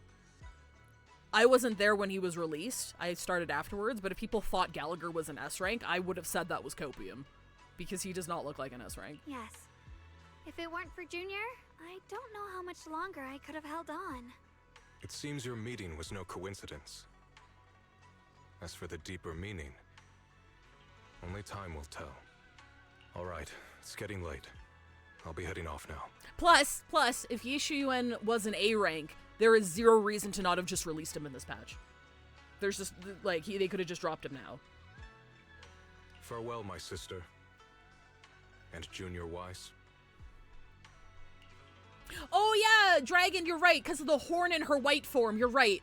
There is a fandom theory about the mythical beast. I don't know what it is. If someone can name it, let me know, or link to the post. But I do remember, like, them talking about the horn that her white form had. Yeshuan withdraws his hand without another word, giving Xiaoguang a deep nod. Then he turns toward the setting sun and walks away with quiet resolve. Junior, don't mind what my brother said about Baiza and the catalyst. It's just a prophecy. Probably something Mr. Liu made up to spook us. And he's on death row now, so... I think it's pretty nice. It's called Ten Huang, but it's again speculation. Yes, not canon. Not canon. Encounter. Not canon. Nothing's confirmed in canon. It's just it's a very nice fan theory that's got some interesting parallels. Huh? Really? So it's fate? I think it's like an in-universe joke that people don't really know what they are. Junior, there's something else I want to tell you.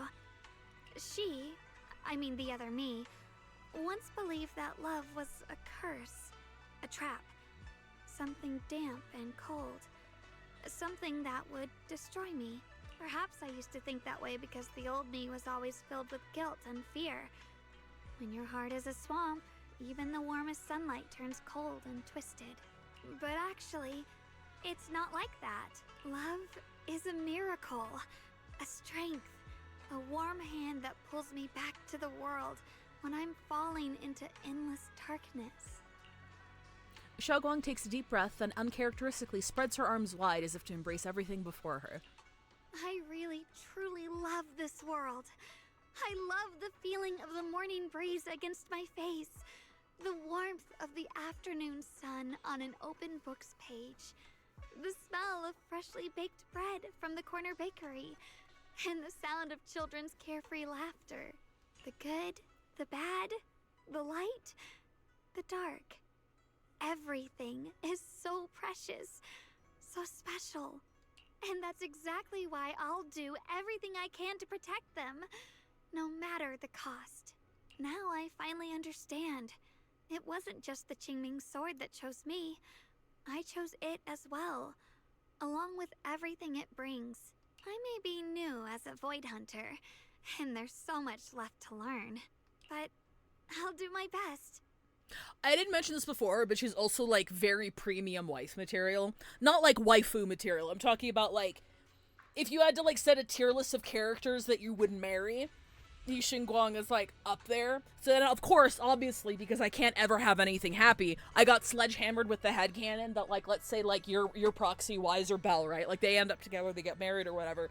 And she's, like, hesitant to have kids because she doesn't know how long she'll have with them before she goes. Like, how fucked up would that be? Like, she would love to have children of her own. She wants kids. She wants that normal life with a family, right? Like, she wants little ones. But then she has to consider, like, should I be doing this? Because, like, when is the fucking sword gonna take me? This is just reheating Haramasa nachos. I would disagree because I think there's a difference between Haramasa being like, yeah, sure, I want to be a family, but I don't know how much longer I could be a dad. And, like, Yi Xingguang, like, having this inner desire to be a normal person and falling in love with the world again, right? And being the one who gets pregnant and, like, wanting to be a mother. I feel like it's the same flavor, they're different dishes. Does that make sense? Same flavor, different dishes. I think they both have a lot of really nice angst potential there. So. And also, thank you for staying by my side all this She's time. very cute. And I always have, like, a soft spot in my heart for characters who are, like, super in love with the mundane things in this world. I know I crashed out yesterday when she was doing it. It wasn't because she was doing it. It was because Yixuan Shifu was missing for a fucking week and is back at the temple with the last knowledge of Yi Xingguang being fucking comatose and having lost her 5 senses and she's missing. It was the pacing, not the fact that Yi Xingguang was, like, in love with being able to, like, you know, getting her senses back and being able to smell coffee and wanting to watch movies with us again. I think that was really sweet. Poorly timed. That was what my crash out was about. But, yeah. I incapable of writing anything happy. I'm sorry. You're welcome. I actually have something to tell you. I prepared a little gift for you. Really? What is it? I figured it was also because it wasn't very well written. I would disagree because, like, in a vacuum, it's very cute because she just got her senses back because they were, like, dulled, right? Like, they were getting dulled over time and she was losing her memory, and then we, like, pulled her back from the abyss, and now she's like, holy shit, I can, like, smell shit again, and I can, like, watch movies. And I'm like, yeah, that's awesome and super cute. Not right now. Why right now? When we're on our way back and emergencies are happening. Please, girl. I also feel like it would be terrifying if you forget that you were even pregnant and then didn't know if you should keep the child or not. Oh my god, that would be also another thing. Like, pregnancy alone, like, obviously not in anime fiction. In anime fiction, it's usually, like, idealistic and everything's fine. But pregnancy alone is also super scary. So, like, her having the hesitance is like, shit, what if things happen when I'm with child? Like, man, that anxiety would be fucked. Like, holy shit. Are these all photos we took? We organized them all. Oh, we made her own photo wall because we got one in our bedroom! Countless photos carefully developed, framed, framed and hung, cover the wall. They form a galaxy of warm, glimmering light, capturing all the beautiful moments you once shared. Xiaoguang freezes for a moment. She slowly steps forward, reaching out as her fingertips gently, almost reverently, brush over those captured moments in time. This is the one we took together, just before the ceremony that day. To be honest, the memory thing isn't the main thing from the sword. Memories like the first sign, but if you start losing memories, you lose your scent. No, absolutely. When I'm talking about it, Span, I'm talking about like the whole kit and caboodle. Because like she knows that this is a degenerative thing that's going to take her one day. And she doesn't know, like, obviously she's mastered the sword now, so the effects are like heavily slowed. But it's kind of like a Harumasa-esque situation where it's like, okay, it's okay for now, but it's not a cure. And, you know, until we find one, it's... You don't know day by day in universe when it's gonna happen. Even though we as players know she's gonna be fucking fine, in universe it's still very scary.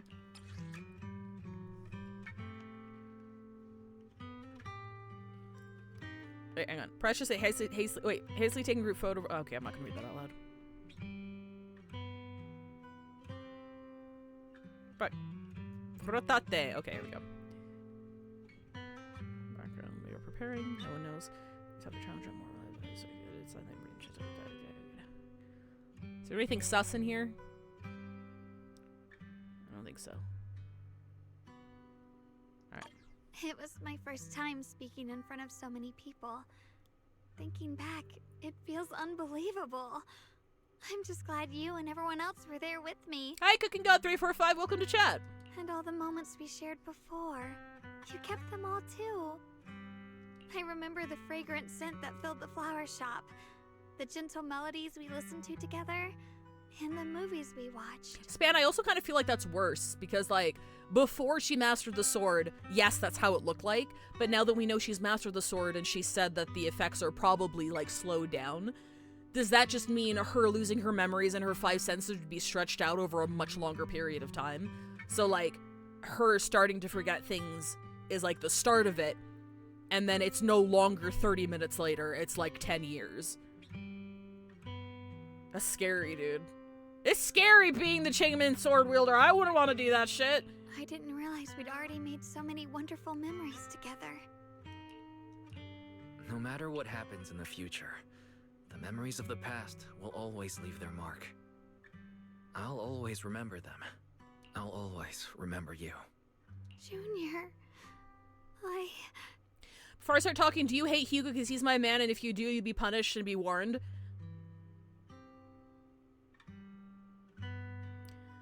I do not hate Hugo. I have Hugo, but that's not an attitude you come to somebody's stream with. So check yourself. Xiaoguang chokes up, still staring at the precious photos as her shoulders tremble. After a while, she turns around, eyes glistening with tears, yet her smile shines brighter than the sun. Thank you. This is the best gift I've ever received. I think everything we've been through together will become a memory I'll cherish forever. Is that strike two? I'm not a girl. Try again. I don't know when the Qingming Sword side effects will return. Like, if you're gonna come to somebody's chat, try to bring a little bit better energy, dude. I love Hugo. You could go back and watch my VODs. Like, I fucking adored his arc, and I thought 1.6 and 1.7 were super overhated. We sat here for an hour after 1.6's stream talking about what would happen in 1.7 because of the mystery they set up.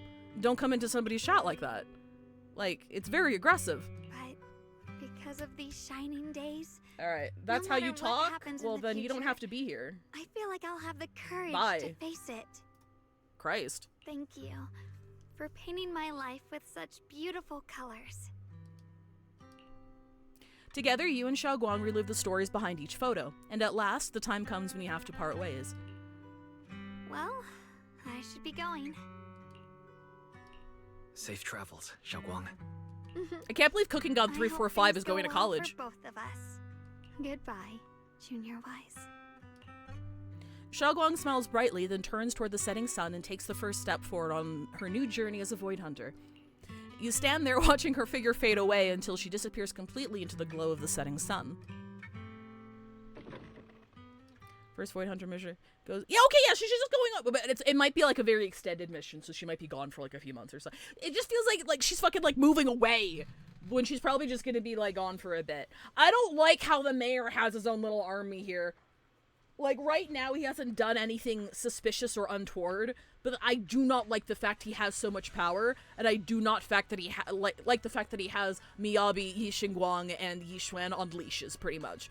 It does not feel good, and I'm a little scared, and I don't think his involvement is entirely altruistic. He's a politician. I'm not saying he's evil, but I am saying you don't get to that position of power without maneuvering very well.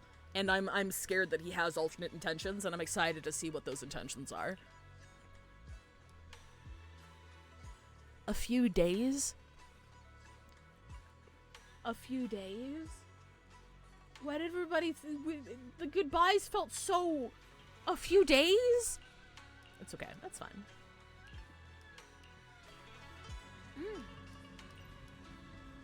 Info about the creator.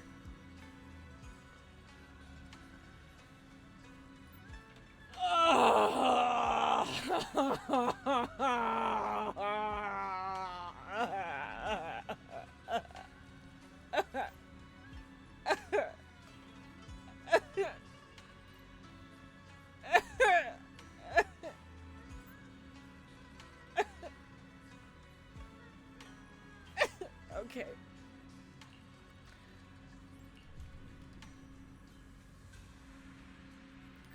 Mayor said it was probably a creation of the creator. Powerful being crafted by imbuing Sarah's physical form with the creator's power. That wasn't the creator, that was the creator's Topa. The creep was after Xiaoguang's body. Absolutely most power. For it, you get trapped with them, their own body, destroy them, and get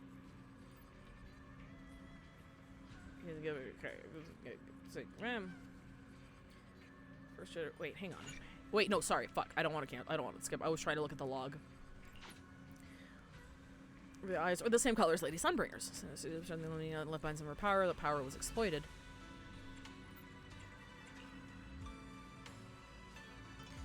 I mean, like, I don't mind. I genuinely don't mind if it is about the creator.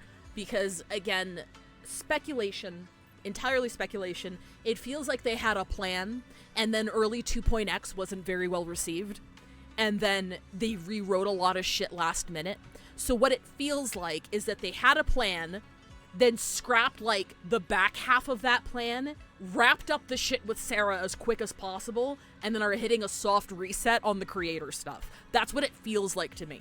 It feels like Sarah was supposed to be way more important.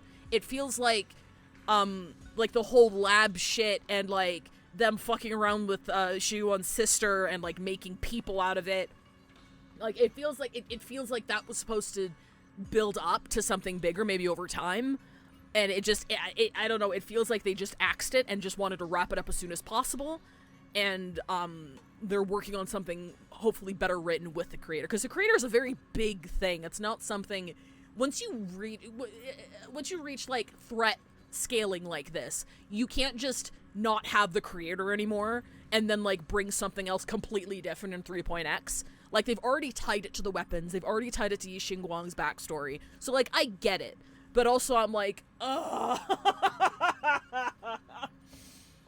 Oh, I hope it's better written. I hope it's better written. We'll just say that. They got rid of all the Exaltus. The Exaltus are not a thing anymore, I believe, right? Because Sarah was, like, the last of them, and then Sarah's shit got, Sarah's story was over. So I'm hoping they cook. I'm hoping they cook a little bit better with the creator stuff. We'll give them a little break. We'll dance with some idols, you know. We'll have a male character come out on the last patch of 2.x, which no one will pull for because 3.0 will be around the corner and we know the new shield unit's gonna hit. And then there will be another 6 months of discourse that male characters don't sell. Even though the ZZZ devs don't care and just make designs that they think are fucking cool. It's gonna be great. I've seen this show before. Whole CN mythology made the story feel really chopped up and forced in a lot of corners. I'm glad we're finally moving on. Yeah, I don't want to criticize wuxia as, like, a genre or anything, but there are... 2.x had a lot of wuxia beats to it, which absolutely compromised the pacing, I believe, and the writing itself. But I don't want to say it's bad writing, because I don't know how much was wuxia inspired and how much was just not done well. because I'm sure there's wuxia stuff out there that's fucking fantastic. You know what I mean? So I don't want to shit talk it just because it's Chinese, but it's also like I do feel like the genre shift, them having that genre shift and fitting it into the live service gacha writing model made the story of season 2 suffer a lot. Or rather, it wasn't executed in an entertaining way. I should say that instead. Lockspring did say the creator has different factions. Follow them, and the Exalters is only one of those groups. Yeah, no, for sure. I think they misworded this about it. I think they meant to say it wasn't the creator. I think they meant to say they hadn't destroyed the creator. Yeah, the follow-up eased my anxieties a little bit, because like it wasn't not the creator. It was just not the creator. Like, the creator still exists. This was just like an offshoot of them, which is a lot more palatable. So yeah, I'm fine. Banyue is the GOAT. I don't care whoever says he's good. The man is oh yeah, I don't think anyone we can talk about Banue's kit scaling span, lamented for several weeks, prior and after release. But I meant more the whole, like, they should stop releasing, male characters because they're just filler. Because I think the thing that draws me to ZZZ, because I'm not a husbando puller, right? Like, I pull ladies too. And like, not every husbando appeals to me. I didn't really like Monato all that much, but I'm glad he's an A rank, because now I have kind of a rupture team. I like the variety. I like the fact they do shit and they have enough money to just do shit they think is fun. So, like, I hope it doesn't become a monolith of just, like, attractive female characters. I want them to continue. I love that Zhao exists. I love that Banyue exists, right? I want them to keep doing crazy shit, even if the majority are hot women, because also I know where I am. So true. Sorry, Exaltus were the big bad for every story in 1.x except for Bellabog, Astra, maybe the Outer Ring. Just behind the scenes, they got written out so early in 2.x. When she came back, she was written out again so soon. Yeah, I mean that's the thing, right? So, like, they were. I absolutely agree with you, Dragon. That's why I think it was supposed to be building up to something else, and it was something that was axed. Because, like, this is another reason why I don't like the, season 1 was better than season 2, etc., the good old days. Because, like, we had Exaltus stuff as well. But as you mentioned, yeah, the Exaltus were the big bad except for 4 other storylines that happened in 1.x that were interesting, you know? And then we shift to 2.x and it's just all them, and everything bad that happens is because of them and tied to them in some way. It's like, it feels like we don't have anything else going on, and I remember a criticism about 2.x that I saw that was like, in 1.x, everybody felt like they could be your neighbor, and everyone was kind of like working their jobs and shit, and like part of the charm of 1.x was that, you know, everyone was part of their own factions, but they were trying to like live and make money and like get shit done sort of thing. But in 2.x, everyone feels invincible and super strong, well, aside from Spook Shack, obviously, but everyone's like mythical and super strong and belongs to like a mystical faction and is better than everyone else and is revered by the community. And I'm like, yeah, I can understand that. So hopefully they take that criticism and we'll see where we go from here. I'm planning on sticking around for 3.x. I'm planning on sticking around for rollover of the new version and anniversary just to see where it goes. But if I'm going to be honest, I'm going to be completely honest with you, if 3.x doesn't see a significant improvement in writing and pacing, I might not stream it anymore. I might dip. But I'm giving it until like 3.1, 3.2. I'm going to give it an honest, fair shot, and we'll see where it goes. Mm-hmm. We have to kill God, sister! Oh, they're finally, okay. They're finally accepting it. Yeah, I always thought that Carol was guilty as fuck, but not because she was malevolent. I feel like she probably had no other choice. And I really hope that's the case and she wasn't just being used as a scapegoat for somebody else's intentions. For an NPC who dies that patch. You know what I mean? I wonder if that means our next Void Hunter will also have a sword. I wonder if they're all swords. They did say weapons and not swords when referring to, like, Void Hunter stuff, so maybe not, but... For some reason, a sudden sharp pain shoots through your vision. It hurts. Yeah, what the fuck? What was that? Wise, what's wrong? You okay? Should we go to the hospital? This music's really scary, actually. Wait, your hand.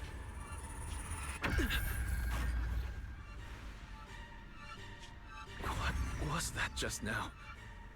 Also, look at Belle's face. Hang on, let's go back. She's like, what the hell? Wise, what's wrong? What was that just now?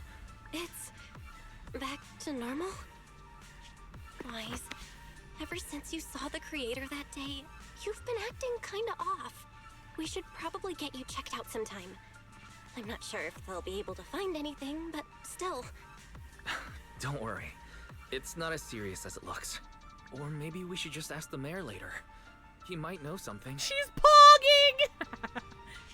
Let's just call it a day. We should get back to our rooms and rest up. Oh my god. We're brushing her off. Wise. Oh, that doesn't feel good. Meanwhile, inside the mayor's office. My old friend, can you see it? This city has survived once again. But I know that thing was their creation, the messenger. I thought they wouldn't do it again.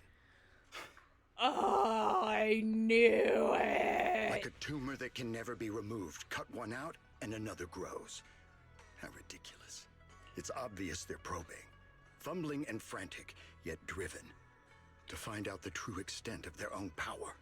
Still, it's not all bad. Is the mayor like the unmaker or some shit? Qingming Sword's keeper from Yunque Summit has been granted the title of Void Hunter.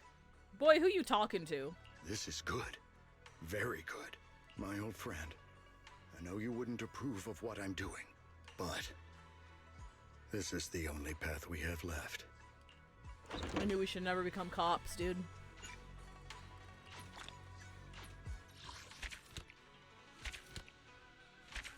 He's collecting Void Hunters like Poke. Didn't I say that? Didn't I say that? I said that shit.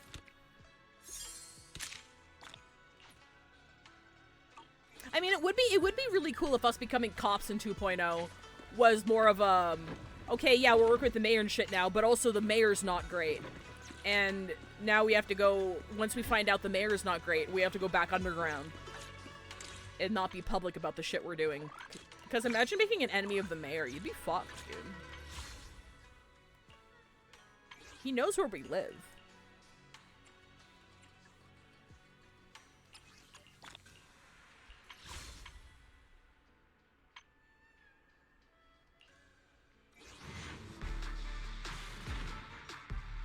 Void Hunters are sacrificing kind, calling it now. Possibly, I can see that.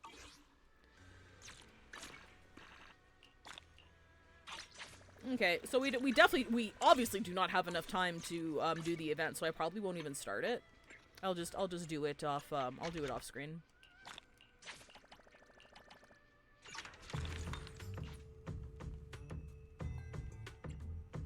Oh, I was already there.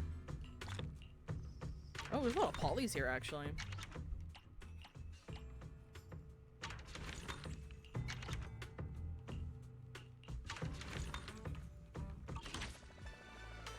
Actually, hang on.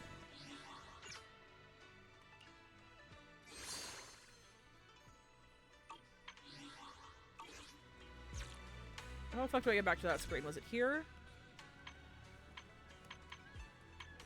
Alright, how did I get to that screen? Event should be 2 to 4 hours long. Okay, sounds good. I also can do the Angel Delusion one. I'm so fucking excited. I won't be doing that on stream though. Next week I'm actually gonna be I'm gonna try to because we're not doing the visual novel streams next week, we're doing it the week after. I'm going to be I don't know what the term for it is, but I'm gonna be streaming to both Twitch and YouTube. So next week I'm gonna ask for your benevolence and patience as I stream on both Twitch and YouTube at the same time and iron out the kinks before we start our visual novel stuff. Dual stream, there we go. Because I've already got the services and shit set up for it, with integrated chat and everything, but it's a new like, software that I've never used before. So, we're probably gonna have to iron out the kinks a little bit. We're dual wielding. What are you looking for? I'm looking for the, fuck. The menu I was just on that showed you, like, the mystery points.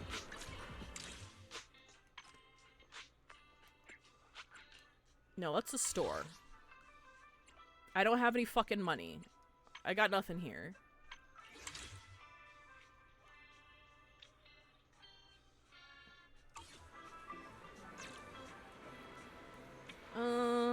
Is it here? No. Is it here? Sorry if it's inappropriate to offer. I do stream on YouTube myself, so if you want any assistance, my DMs are open. I appreciate that. I might take you up on that 100%. I don't know anybody who streams on YouTube. I mean, like, I don't know anyone who streams on YouTube that I'm close enough to approach for help, so I appreciate the offer. You know the store next to Yumcha, is it? I still don't know how to fucking pronounce it! The antique shop, you can get to it from there. Okay, let's do that. Hang on, we'll do fucking, quick nav. Nope, that's not the quick nav. This is the quick nav. Oh wait, Fire Emblem Heist is right here. Thank you, I appreciate it.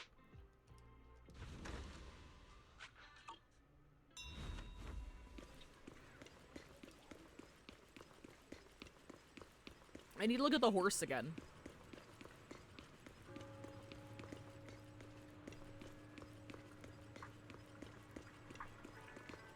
Wait, that's the pawn shop. Antique store. This one.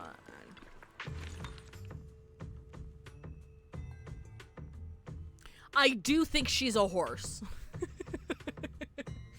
Sorry, the thing I wanted to look at was the fact the horse had, like, the red ribbons and shit. And I was just talking about how much I loved the red ribbons in her hair. I think she's a horse.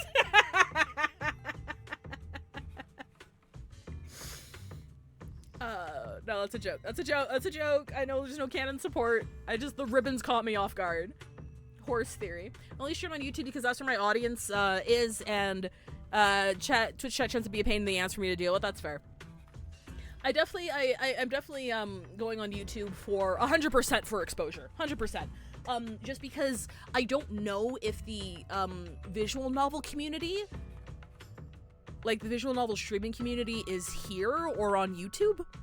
So I'm like, I'll cast it out a net. And see who I find, and I will just stream from onto YouTube from now on as well, because like more exposure is always good, right? Like I want to do this well because I'm unemployed and I'm still looking for a job. I haven't given up on looking for a job or anything, but if I could make content creation full time, that would be amazing. That would be incredible. But I'm nowhere close to it. I am nowhere close to making the income I need to like pay rent and survive. Not even close. So I kind of need to start taking streaming a little bit more seriously and seeing if it helps at all.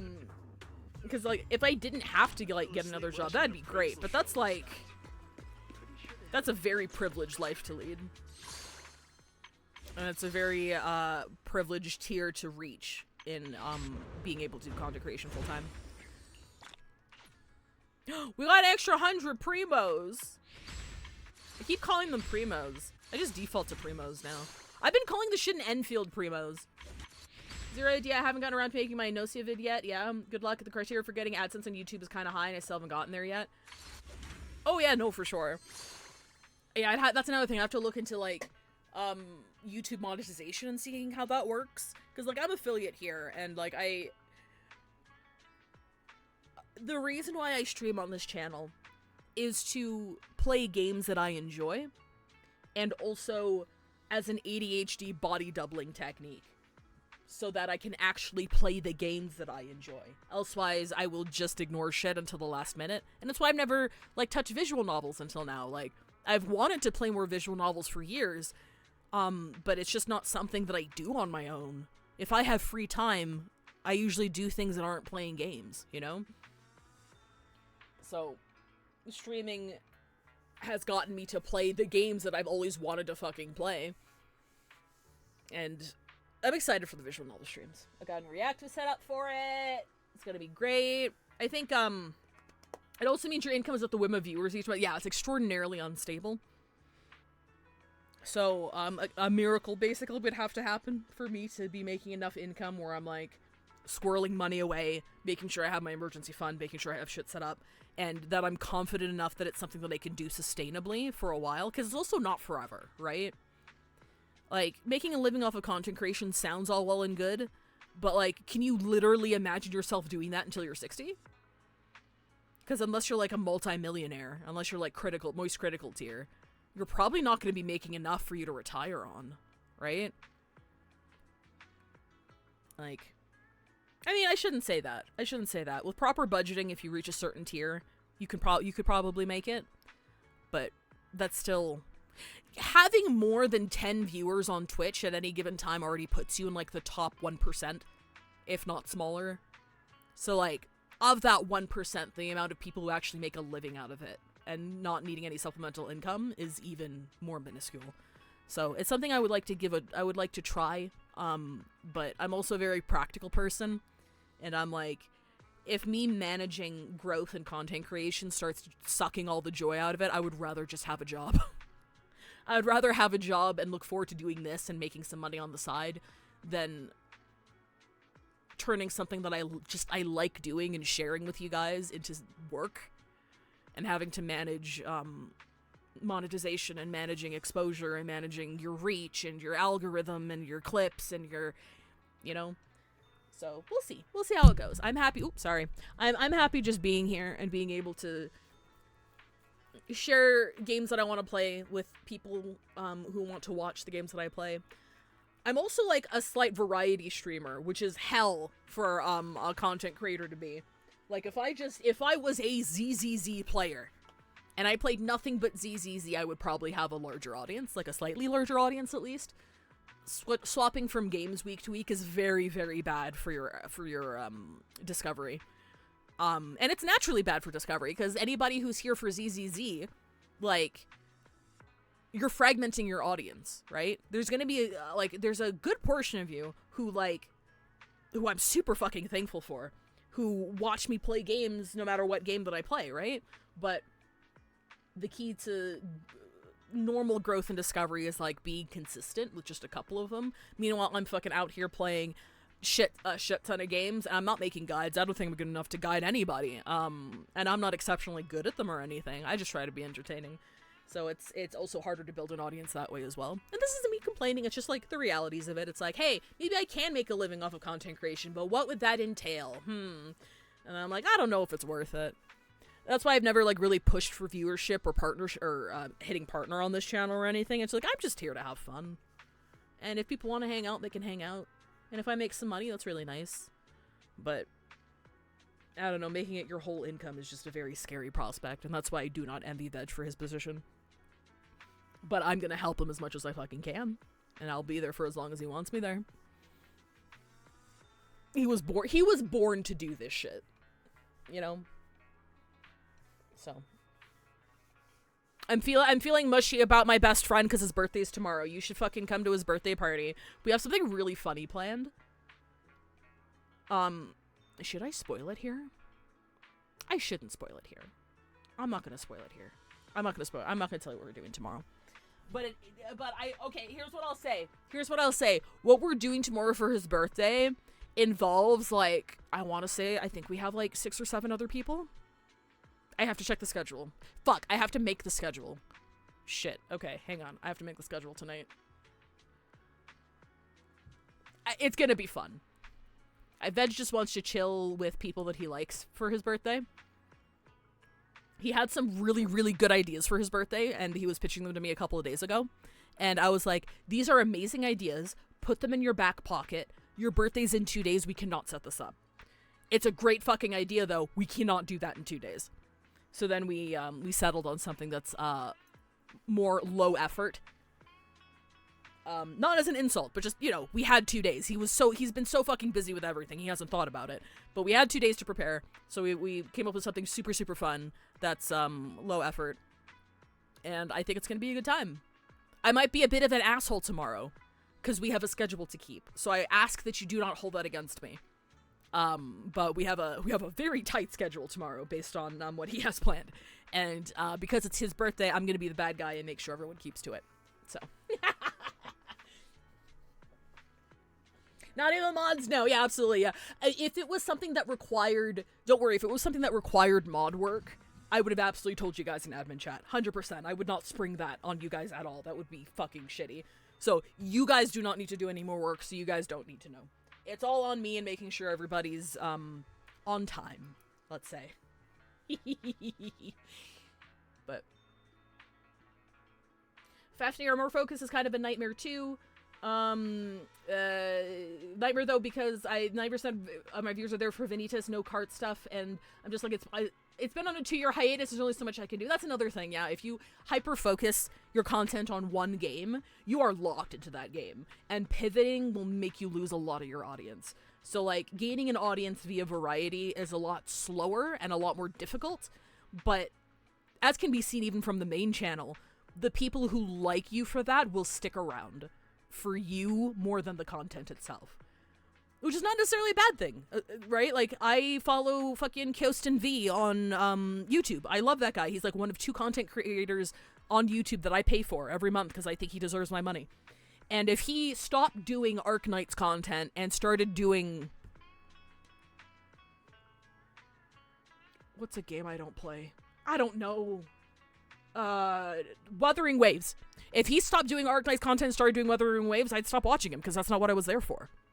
Like, he's funny and he's entertaining, and I love watching him do his guides, but I'm also there for Arknights content. I'm not gonna sit there and not watch Arknights content, you know? So, I'm missing messages here. 5 were the rules for fan art posting for this channel. You can still put that in on Fanworks. Just let me know if you put something in Fanworks, because I'm not fishing.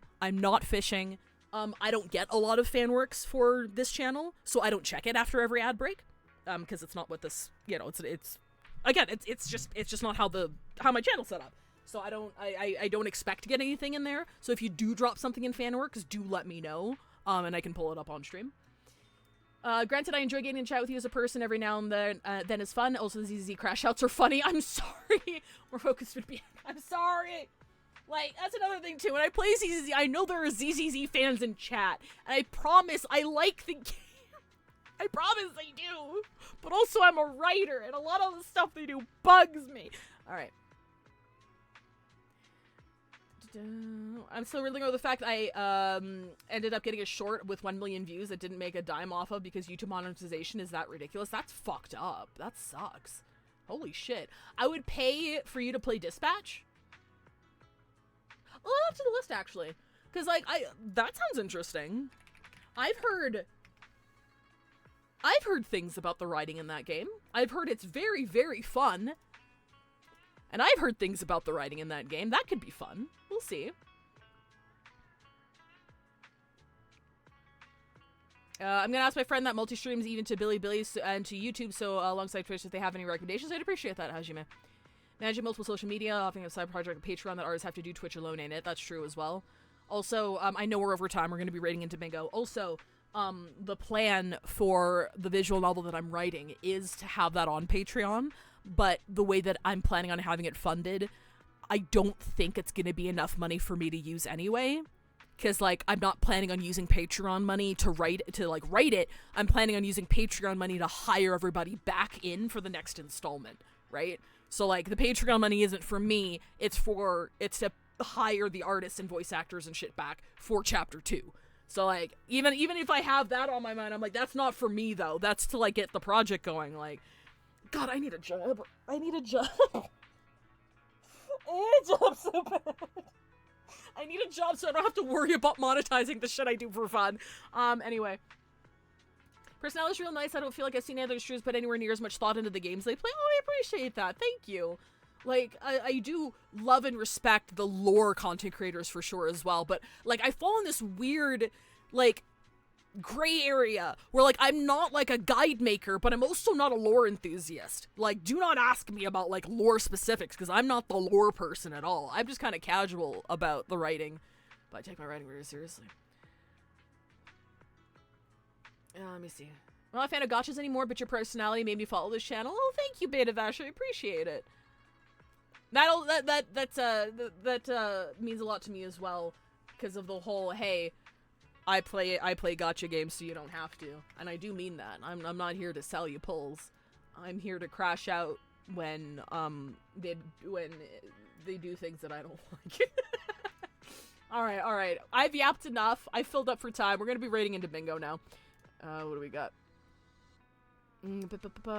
I missed the result of a prediction in the MC fall. I stopped it and I refunded everybody their points because we were saved again, but it wasn't because of our incompetence. We went to go protect her and she pushed us and Zhao back, so it was like a half and half, so I wasn't gonna call it one way or the other. Let me do raid. The studio ad hoc is made of former Telltale developers. Yeah, like, I didn't hear that Dispatch was bad. I've just heard that it's one of those games that seems really good, and then you finish it, and then you think about it for a while, and you're like, that wasn't great, actually. Why did they do that? Like, not that it was bad, but it was like it's kind of very surface level, and some of the characterization and stuff doesn't make sense, but I don't know. That's what I've heard secondhand from people who are ranting about it. That's what I've heard secondhand. So yeah, maybe Dispatch. Dispatch kind of counts as a visual novel, right? Dispatch is a bit horny. Oh yeah, I know there's sex scenes in it. Like, it's not explicit, but I know it's horny. I'm not afraid of horny. I'm playing visual novels. I ain't afraid of no horny. It counts as a book game. There you go. I'm a spreadsheet streamer. I'm not even that good at Excel, dude. Anyway, what is our raid message? Fuck. We got refined, and all we got was this lousy sword. No, wait! Body check the old lady! I need to get Alec to make that a clip. That was fucking crazy. Alright, I'll see you guys at bingo! Next weekend on this channel, I'm gonna be doing Enfield. I don't know where in the store I'm gonna be, because I've done this intro already, but Enfield next week, okay? I fucking love this game. Alright, I'll see you guys later. Bye-bye.